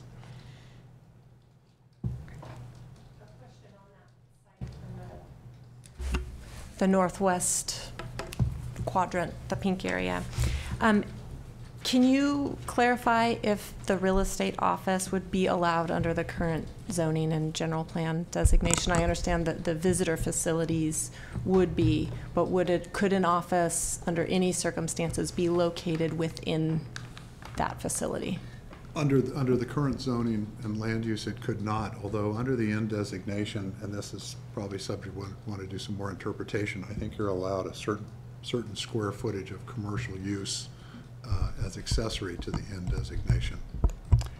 If I may just add, we do have already allowances under our zoning code for home occupations and cottage industries, where if you have a residence existing on your parcel, you can conduct a home occupation such as running a real estate office or any other sort of administrative office. There are limitations in terms of the number of employees you may have under a home occupation and the area of square footage that can be utilized for that, as well as the number of customers that can come per day. Then there is the increase to cottage industry, which allows you to have more employees on site, a larger area, and additional allowances for customers at the site. So there are still mechanisms available already in county code where somebody who wanted to have an administrative or real estate office would be able to pursue that as long as they have a single family on site. It's meant to be more incidental and subordinate and not changing the residential character of the area. So that is something that is possible on really any parcel that contains a single family residence at this time. I understood from Mr. Moore's comments that there may be codes, covenants, and restrictions related to the subdivision that may limit some of those factors. And I will just say that, our office does not enforce codes, covenants, and restrictions. Those are really landowner to landowner agreements. And then just, further that a commercial use in this area, I don't know the exact specifics of how the real estate office was developed in its present location, but I will say that, in a typical area, there is no requirement that the department or the county must allow a real estate office or visitor serving office to be located adjacent to these areas. I understand that it does provide a level of convenience for folks that are using these short-term rentals and such to be able to come to an office, but I do believe that there are mechanisms already available in county code, the home occupation and cottage industry, that can allow a use. It may not be at the level that might be the historic use that's existing there today, but there is still an allowance under county code for this type of activity. Thank you. So Julie, just to clarify then, there could be an office built in the pink area, is that what I am hearing, or? There would need to be a single family residence first constructed, and then they would need to meet the criteria for a home occupation or cottage industry, but there can be an allowance to have a type of administrative or professional office as long as you have that residential use established on the parcel. Does that have to be within the residential building, or can it be a separate building as an office? It can also be a separate structure, but there are limitations on the square footage. What about the parking? Are there also limitations on that? We don't actually have, we prescribe minimum parking requirements. We don't have a maximum. So you can always propose additional parking beyond what is required under our code. And so there may be, really it depends on the factors of the site of how much they can support. And then also acknowledging that the limitations under home occupation wouldn't allow more than 10 customers per day to visit the site. Does that answer your question? Yes, it does. I had one other question. Is there any determination as to any of that area could be also considered a wetlands area? For this pink area that we're yes, looking yes. at. And I would defer to Mr. Kinzer on that. He's reviewed the environmental studies. Yeah, the two environmental reports, brief environmental reports on the property did not identify wetlands on the property. In the pink area, right? Yeah. There was Point Arena mountain beaver habitat noted, and there is a map within your packet that shows that restricted area on the parcel. On the pink area? Mm-hmm. So I guess if that were to be approved, what would be the feeling of the Coastal Commission to, well, the Board of Supervisors and then the Coastal Commission to approve it? Any feel for that? None? I will say it's very hard to know how they would act on that. I can see that they may have concerns about resources potentially existing on that site, given the sensitivity of some of the other sites within Irish Beach, especially with the federally listed Point Arena mountain beaver.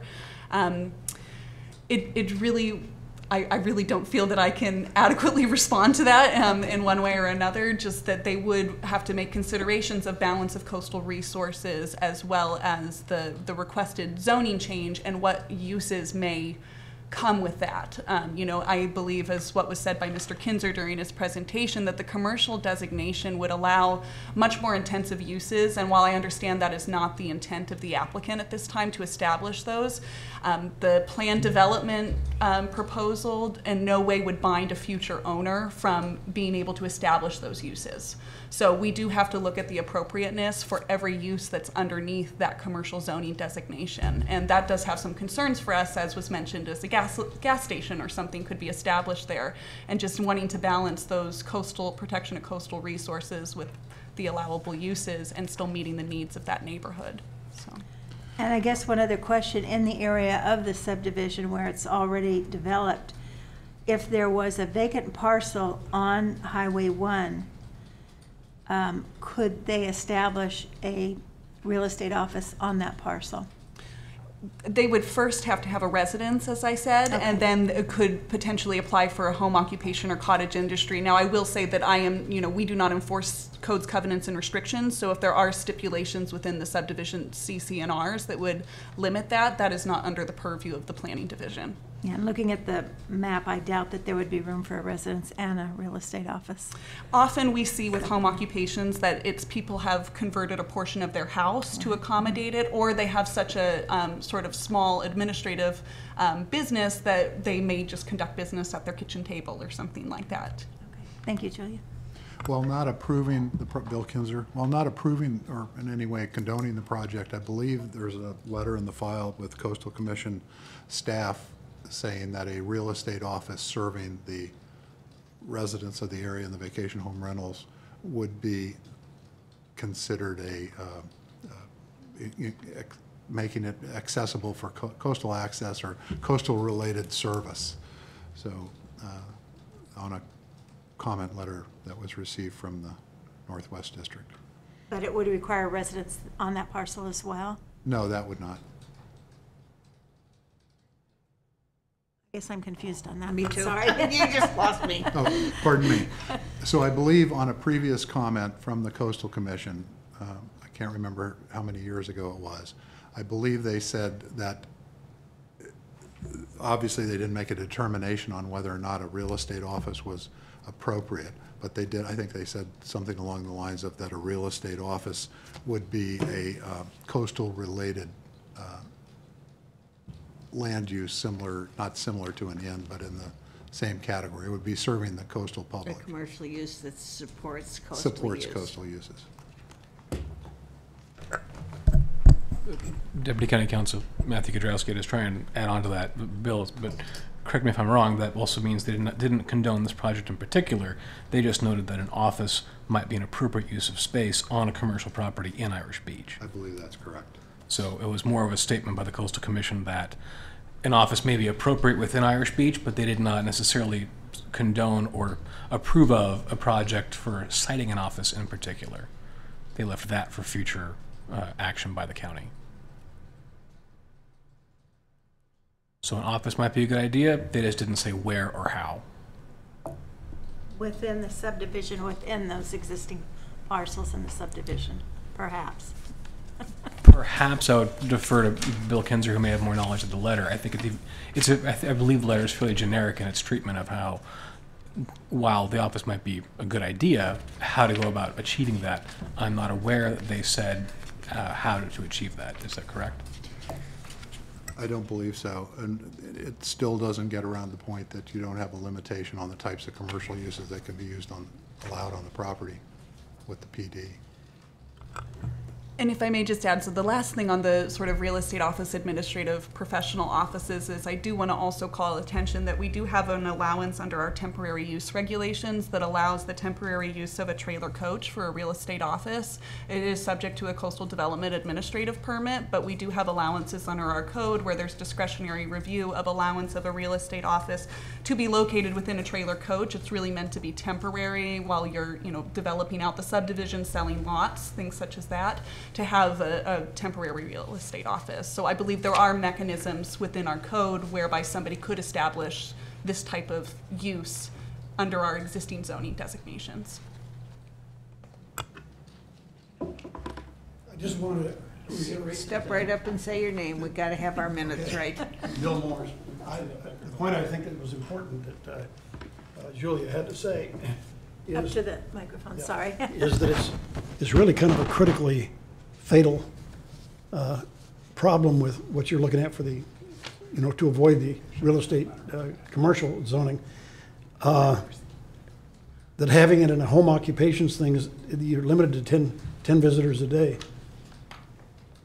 That's nowhere near. I mean, we have a whole lot more than that come and go. You couldn't live with a restriction like that on providing vacation rentals and all this kind of stuff, and people coming and going on that to 10 a day. It just doesn't fit. I mean, it'd be nice if it did. I'm not saying, but it's just you're going to have more traffic than that. That's why we need it. So. Thank you. Julia, what's the restriction on number of visitors per day under cottage industry? It is also 10 It's also customers 10. per Okay. day. I will say that is coming to the site, so just thinking practically, if somebody was coming to, say, a vacation home rental, somebody could meet them at that site of the vacation home rental, and it wouldn't be taking away from that 10 customers per day. It's just how many people actually come onto the premises, because it's really meant to make sure that residential character is preserved on the site. Lessen impact on the neighborhood.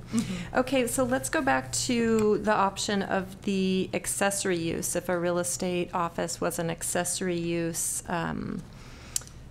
at the inn site, do you have a sense, I see you've got the code out in front of you, of what the limitations, square footage or otherwise, would be on that office?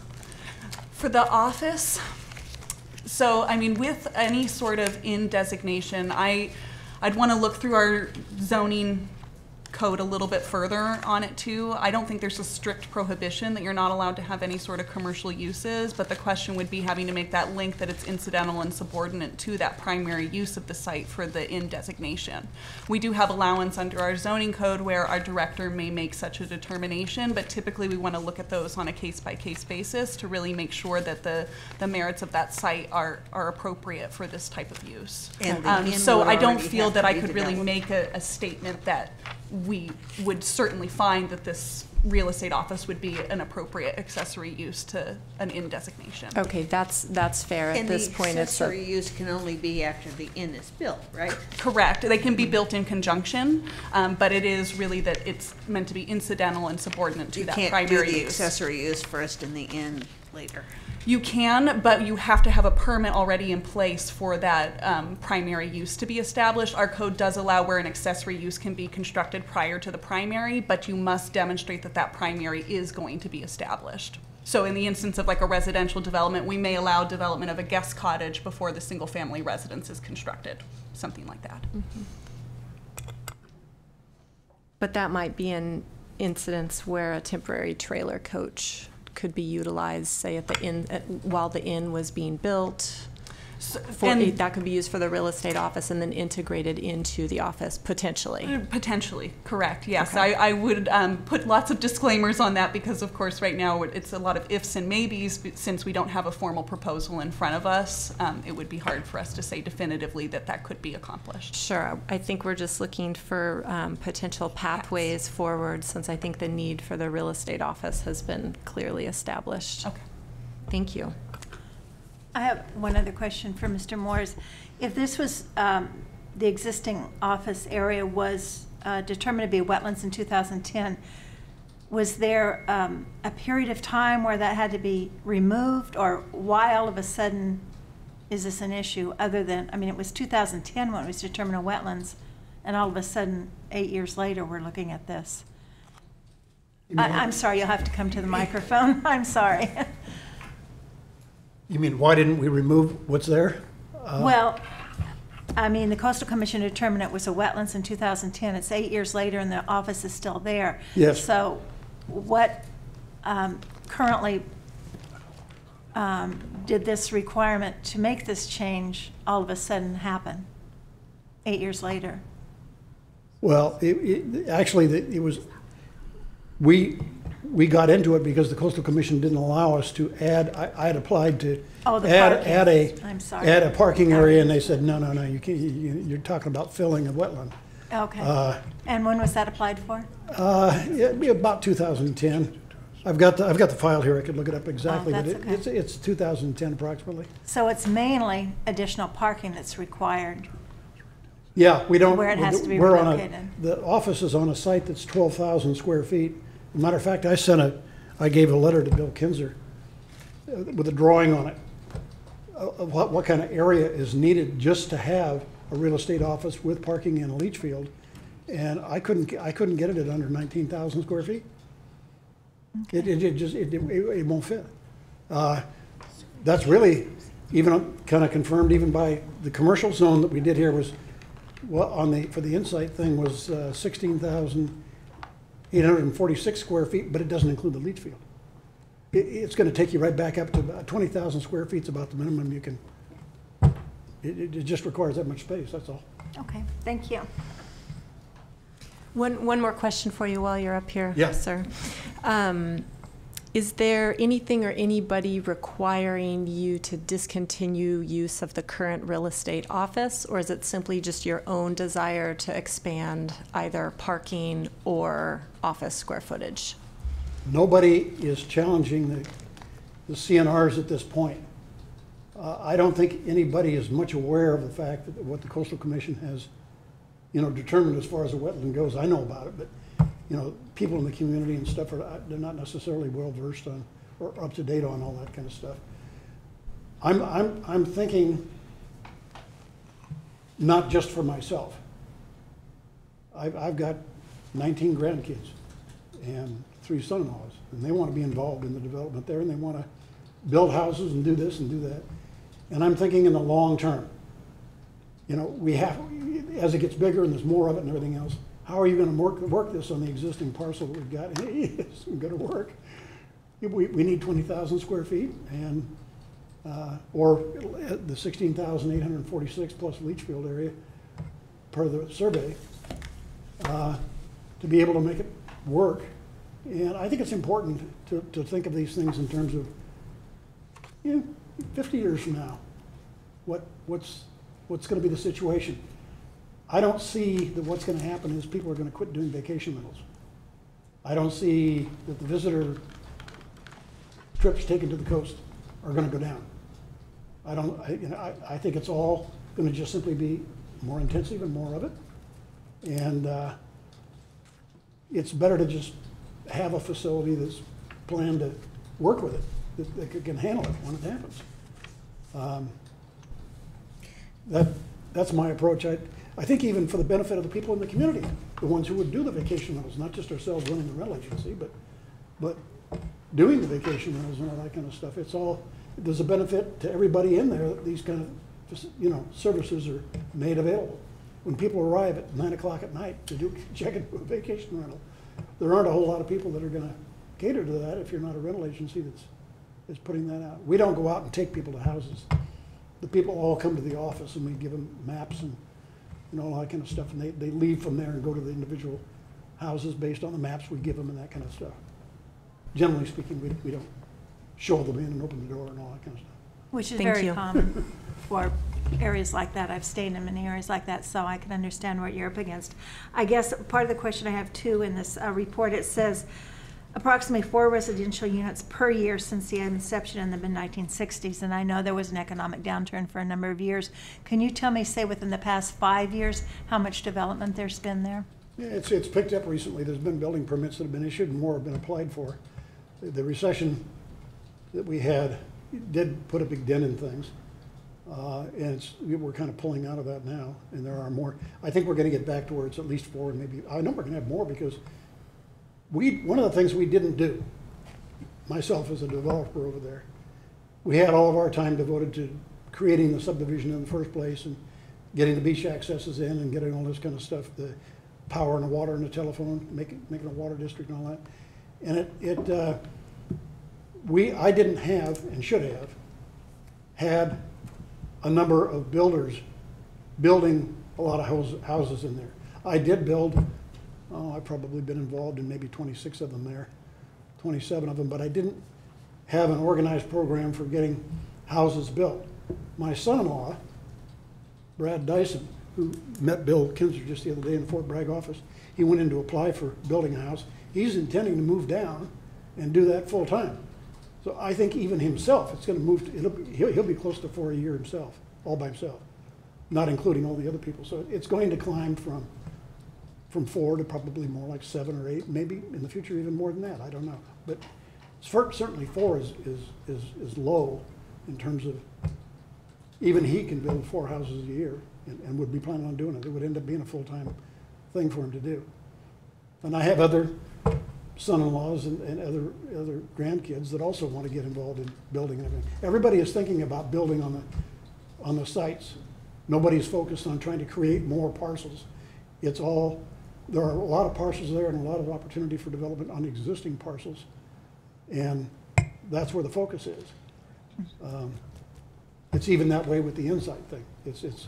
We're actually looking at building an Insight thing, and if you have 20,000 square feet to deal with in an office that you may have to have there, you don't have much space left. But over here in this yellow area, we could do it. There's plenty of area, and we've done studies that show that we can do it. It's true we don't have an illustrated site plan or a development plan for it, but neither was there one when the asterisk 2C was put on there in the first place. None of those places that had an N designation put on them started out on the basis that somebody came in and said, here's a rendering, floor plans, parking space, circulation, access off on and off the highway, etc., all these plans, and I want you to consider all that so that you'll go ahead and zone it for that. No, it was the other way around. First zone for it, designated for it, then people making investment in the plans and develop it. And we would do the same with the yellow area. I don't want to do a haphazard thing up there. My son-in-law probably be mostly the one that develops it, but be very careful about what we do. It's all permanent. It's not going to, it's. Thank you.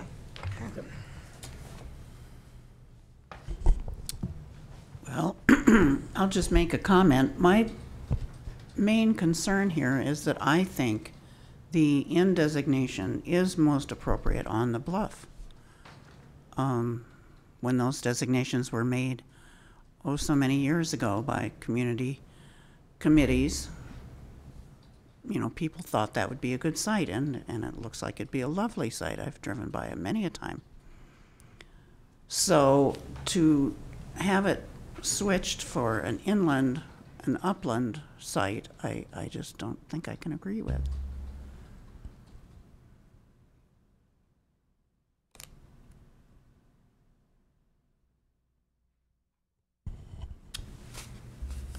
I keep wondering, isn't there a vacant lot in there that they could put their office in their developed section, and then turn Right. whatever the office is now with the Isha on it? Except for the Into- CC&Rs that don't allow it. So, Well, I don't know. CC&Rs can be changed too. I'm not Right, going to takes pretend the- it's easy, but All the it can be homeowners changed. have to agree. Yeah. Yeah, or most, majority.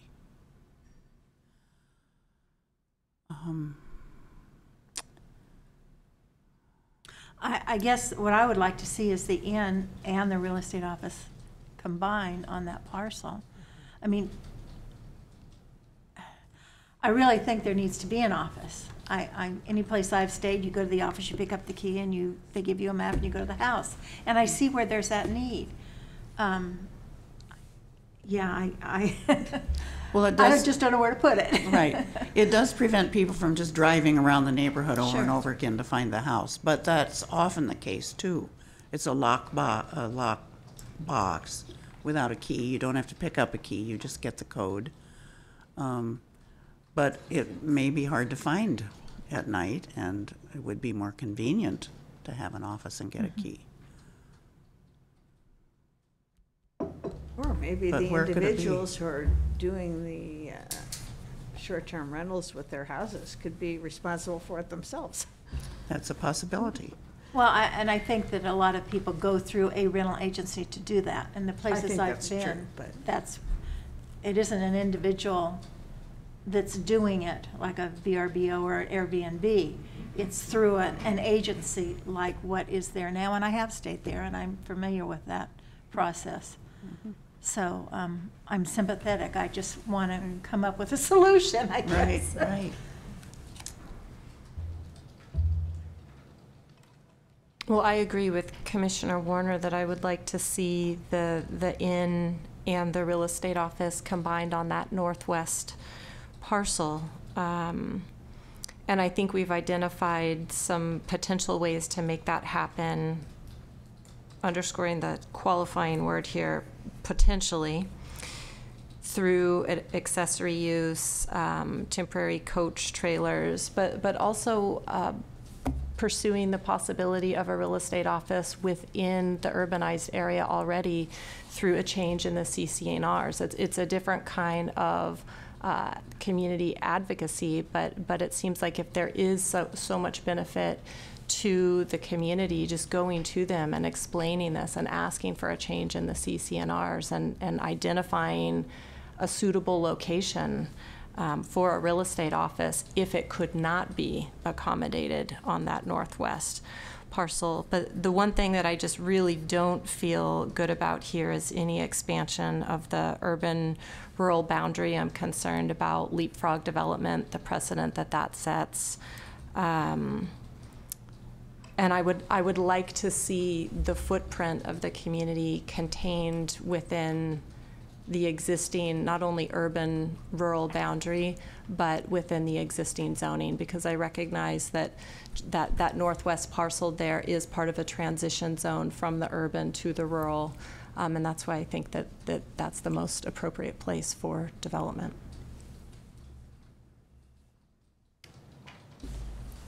If you look at an aerial photo, which we have. Yeah. There is an aerial photo that shows you sort of the status of development of the area to the north.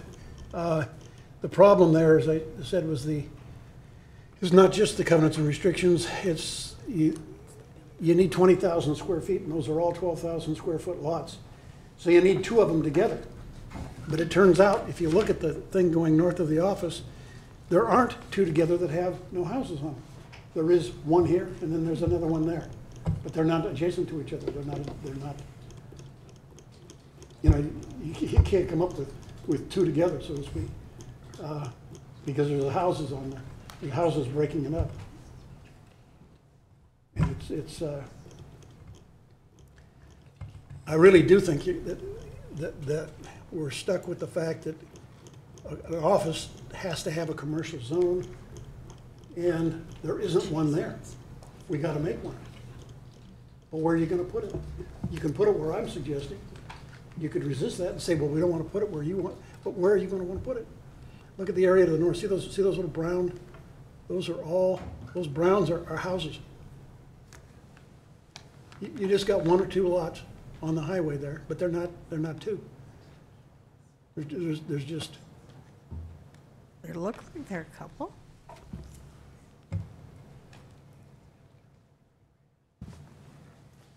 So it looks like there's one on the south that has two over on the ocean side, or on the west side. Yeah, up. Oh, yeah, that. Yeah, no. You got it. Even Julia knows here that you don't have good sight distance, even for that intersection for Irish Beach Drive that was built. That's Irish Beach Drive, by the way, that comes off of Highway 1, then hooks and goes up north into a cul-de-sac and quits there. That's probably the most unsafe intersection in the development. And you just don't have, and you don't get good sight. You see that cul-de-sac that is just above the green area there? The highway is dropping from the cul-de-sac as you come to the south down to Pomo Lake, where there's a highway, the road that goes off to the east. That's a drop in there. That's very bad sight distance. You're talking to the north, right on the north boundary of the urban area? Is that what you're referring to there? No, that one I wasn't there. That I didn't suggest to you because of the fact that the highway there is down. It's the elevation of the highway is quite a bit below the coastal terrace level. And then that's the only place where there are two lots owned by other separate people, but I don't see being able to get up there off that very easily there. The area to the south, you do have more than one, but that intersection is not a good intersection.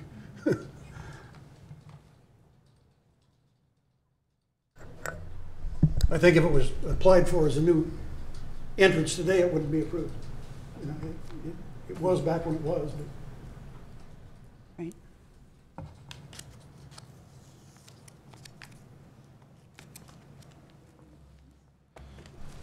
But you can see how that the office thing and where it goes has an integral effect on the office thing, I mean, the insight thing to the north, if you're gonna put it there. If you're not gonna put it there, where's it going? But if you are gonna put it there, I'm thinking of your comments that you'd like to see. The bluff piece is a spectacular piece. I don't deny, although you'd be surprised how spectacular that ridge is. Bill Kinser's been up there. He knows that's a pretty spectacular spot. But the real issue here, I said from the beginning, is limited space. If we put an office, even if you don't put an office, no office at all. We've only got 20,000 square feet to deal with. How much in are you going to get on 20,000 square feet? Not much. You get some, yeah. But not, you know. But on that ridge there, you could get the full 20. It's an issue of where's the ground? Where is it? Topography, setbacks, bluff setbacks, all that kind of stuff get right into the picture. That's why that drawing number 6 is pretty critical to understanding where are we going? How are we going to get there?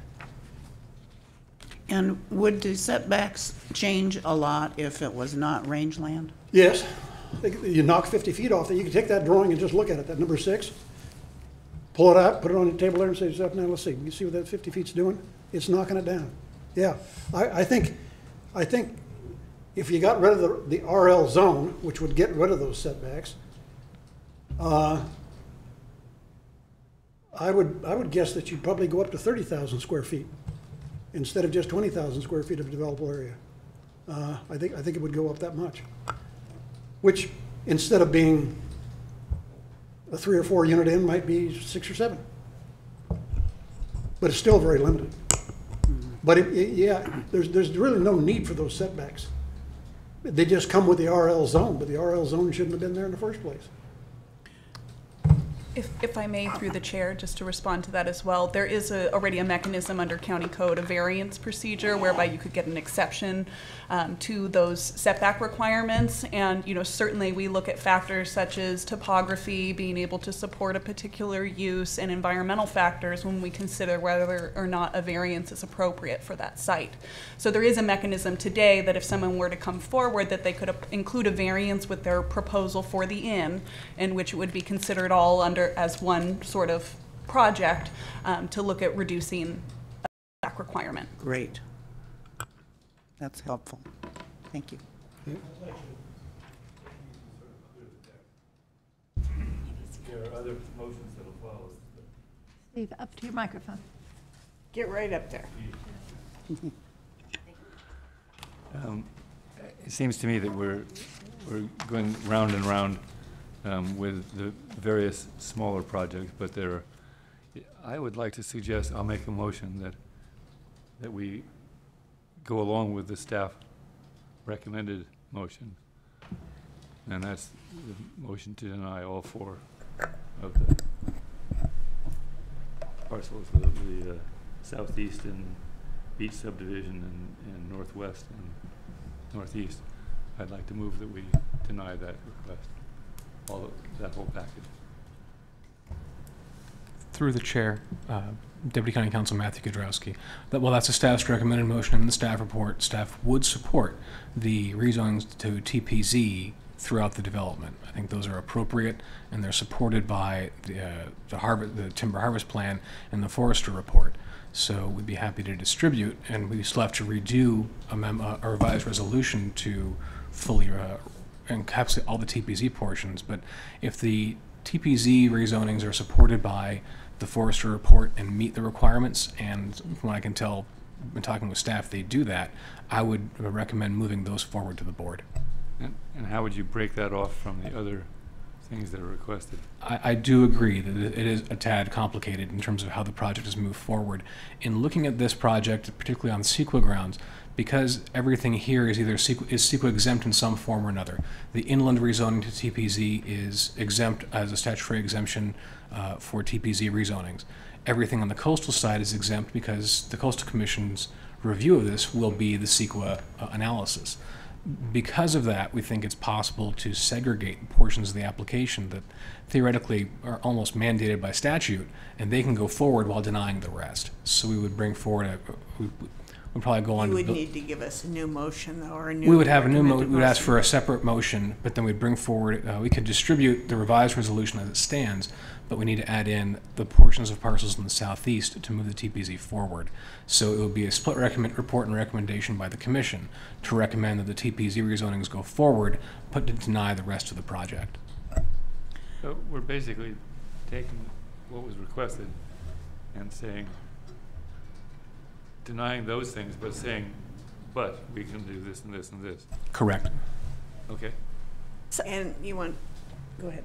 Well, just to clarify then, I'm sorry, in looking at the previous map that was up there with the subdivision, you know, breakdown, I don't know, what's it called, the zoning exhibit, I guess. So are you talking about, I guess I'm asking which ones, the rangeland, I guess on the east side, which is outside the coastal boundary. The FL also? Yes. Okay, and then the lower part, I'm confused on that. So there's on the other zoning map with the colors, Bill, there's, the very first map, there's a blue portion of that southeastern area, and that's the TPZ that's the rezone to TPZ we would support. And we can do that even though it's only part of parcels? Based on what I was looking at during the meeting in the government code, what's required is that the applicant provide a legal description of what should be moved to TPZ, and I believe that's happened. And whether or not we eventually go forward with a boundary line adjustment to make that one single parcel in the future, which would be nice, I don't know that a policy that the county has of discouraging split zones would be sufficient to bar the approval of a rezoning to TPZ under the statute. And then the area, the yellow area to the south, we're not addressing that one at all, is that correct? Correct. It would only be the rezonings to TPZ. So it'd just be the blue portion of that southeastern Okay, area. so we're actually looking at 3 areas. Correct. Thank you. And as it stands, the resolution that we worked on before the meeting only covers the FL and the RL on the north side. As of today, we would recommend going forward with the southeastern portion to TPZ. And do you think it's not appropriate to require that that TPZ parcel become one continuous parcel? I'm not aware the government code would obligate us to put that requirement there. And we do have split zones elsewhere in the county, and while we don't like doing that, we would certainly encourage the owner to come forward with a boundary line adjustment or revised subdivision, whatever would be necessary to make that one parcel. I think as it stands, the law on timber land production zones would not require there to be one single legal parcel. Okay. And so you're not interested in doing this for the rangeland portion that's outside the coastal boundary? That was the second, or either the second or first area that Commissioner Oh, Ogle okay. mentioned. So that one goes forward, and that's CEQA exempt as a rezoning to TPZ. So that's fine on that front. And it's then the FL portion on the far north side and the, again, blue portion on the southeastern Are what we side need to going to do so. TPZ. And that's what I have to amend the resolution to take into account. So I guess I would like to see that broken out as a motion. Is that Let's start acceptable to there, the I guess maker is of the what I'd like motion? to see. That could be, I would suggest that we take a break and craft that, and then we have something to vote on. Okay. 5, 10? 10? 10. I'm out of here at 12:30, though, whether you all are or not. Me too. Me too.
So I'll just take you through the changes here. So we just had a few cleanups that we wanted to make too. So in this first just sort of opening section, stating that it was recommendation to the Board of Supervisors, making sure that's clarified. And then going through here, originally it was written as being the denial for all components. We did not have listed any parcel numbers, anything such as that. So what we have included here now is the assessor parcel numbers that there's the complete denial on, and then that there are now that we're recommending to the Board of Supervisors or the Planning Commission would be approval of the rezoning for certain APNs and certain portions of APNs, and then this is further clarified within the remainder of the resolution. So there's no changes to anything within these whereas clauses. Just one cleanup item, adding California in front of Coastal Commission there. And then going into our findings, we do have just clarified here about these northwest and southeast areas, and stating that essentially just cleaning up and making sure that it's clarified that these areas are not considered to be inconsistent, that they are going to be considered consistent with the proposal. Moving into the second finding here, that's additionally the same sort of cleanup item to make sure that it's clarified in there about that these areas are being approved. Third, excuse me, not approved, thank you. Moving on to finding 4 here, this is really where we are speaking to the forest land change and the rangeland change that are in the northeast areas of the proposed project. And this is essentially stating that we have found those to be consistent with the requirements for rezoning to TPZ. And then the added 5th finding would be speaking to just the portions of the parcels within the southeast area that we have just discussed would go from rangeland to TP 160. And then with that, we would have just here in the be it further resolved, making sure that we're clarifying which portions are being recommended for approval to the Board of Supervisors and which portions are being recommended for denial to the Board of Supervisors. And that would conclude our changes. So just to clarify, Deputy County Counsel Matthew Kudrowski, in that final resolved clause, where we're changing it, it is still, it's a little, not hackneyed, but we kind of put it together. The parcels that were in that southeast area, they are still listed in the first portion under denial, because that's looking as a denial of the project as defined, yet there were multiple aspects to what's going on those parcels that were applied for. So we've added that parenthetical that list does not include the proposed rezones to TP 160. And that then highlights the next clause, which then would say approval of the rezoning to TP 160 in those different APNs. And are those zones right? Is it all RL? Mm-hmm. Okay. So I just wanted to clarify that. So it is, I believe it's clear enough for us to take this forward to the supervisors. Portions of ABN 131, 110, Because it's only portions? Okay, so thank you. So Mr. Kinzer was just correcting that there are just in the northeast area, some of these parcels are just portions. So I would say 16 and 17. consisting of. No, before, after that. Why all after of that? 07. It's all of 07, but it's just a portion of 16 and 17. Oh, okay. Thank you. And portion of Okay, that's okay. Oops, if I can spell portions right. Yeah. I have a question for Julia and Bill. Those parcels that are under consideration for rezoning to TPZ or portions thereof, are those parcels that are eligible for timber harvest without the rezoning? Like, are we fundamentally changing what uses can occur? We are not. I mean, as was noted in the staff report for the southeast area specifically, those sites have already been harvested twice in past times. And really that any property owner within, it could be a rangeland district, could be an ag district, you can come in and apply with CAL FIRE essentially to harvest timber off that site, which if you do a timber harvest plan or an exemption from requirements for a timber harvest plan, it depends on what you're doing. But we are not changing the allowability to harvest timber on Okay, that so site. if harvest is allowed under current zoning, what is the benefit to the applicant of going through all of this to change it to TPZ? So TPZ, one, it will provide that there's this preservation of these areas for future timber production. So it is actually encouraging to conserve our timber resources and ensuring that lands that are appropriate for growing and harvesting of timber are preserved in such a way. But it also has, and I will let County Council correct me if I'm wrong here, it also has, I believe, a tax benefit to it. Thank you. And Julia, if I could ask one more question. So the yellow area to the parcels in the southeast area, we're not addressing anything with that, is that correct? That is correct. We are not approving any changes to that yellow portion. The blue portion on that map is the TPZ change that we are recommending approval of. Thank you. And then the pink area up in, it has nothing to do with this motion? or Correct. this- We are still recommending denial of the proposal up there. But that does give the applicant, I guess he can come back anytime to address that at another time. Yes, and staff would be happy to meet and help sort of sort out an appropriate area for Thank you. that That'd type be of great. application. Thank you. My motion has been crafted by the staff. Is there a second?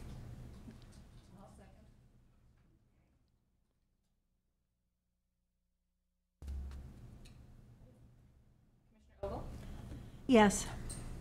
Commissioner Purnell? Yes? Commissioner Warner? Yes. Commissioner Hall? Yes. Chair Holtcamp? Yes.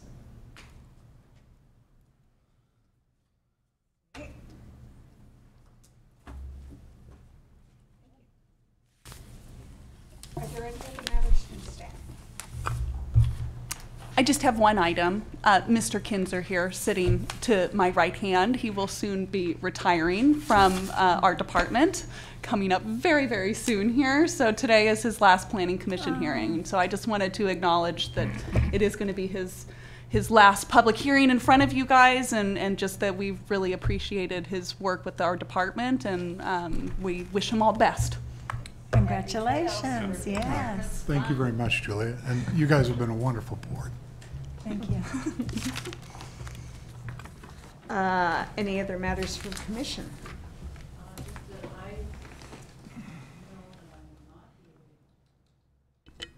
I will not be available for the second meeting in February of 2019.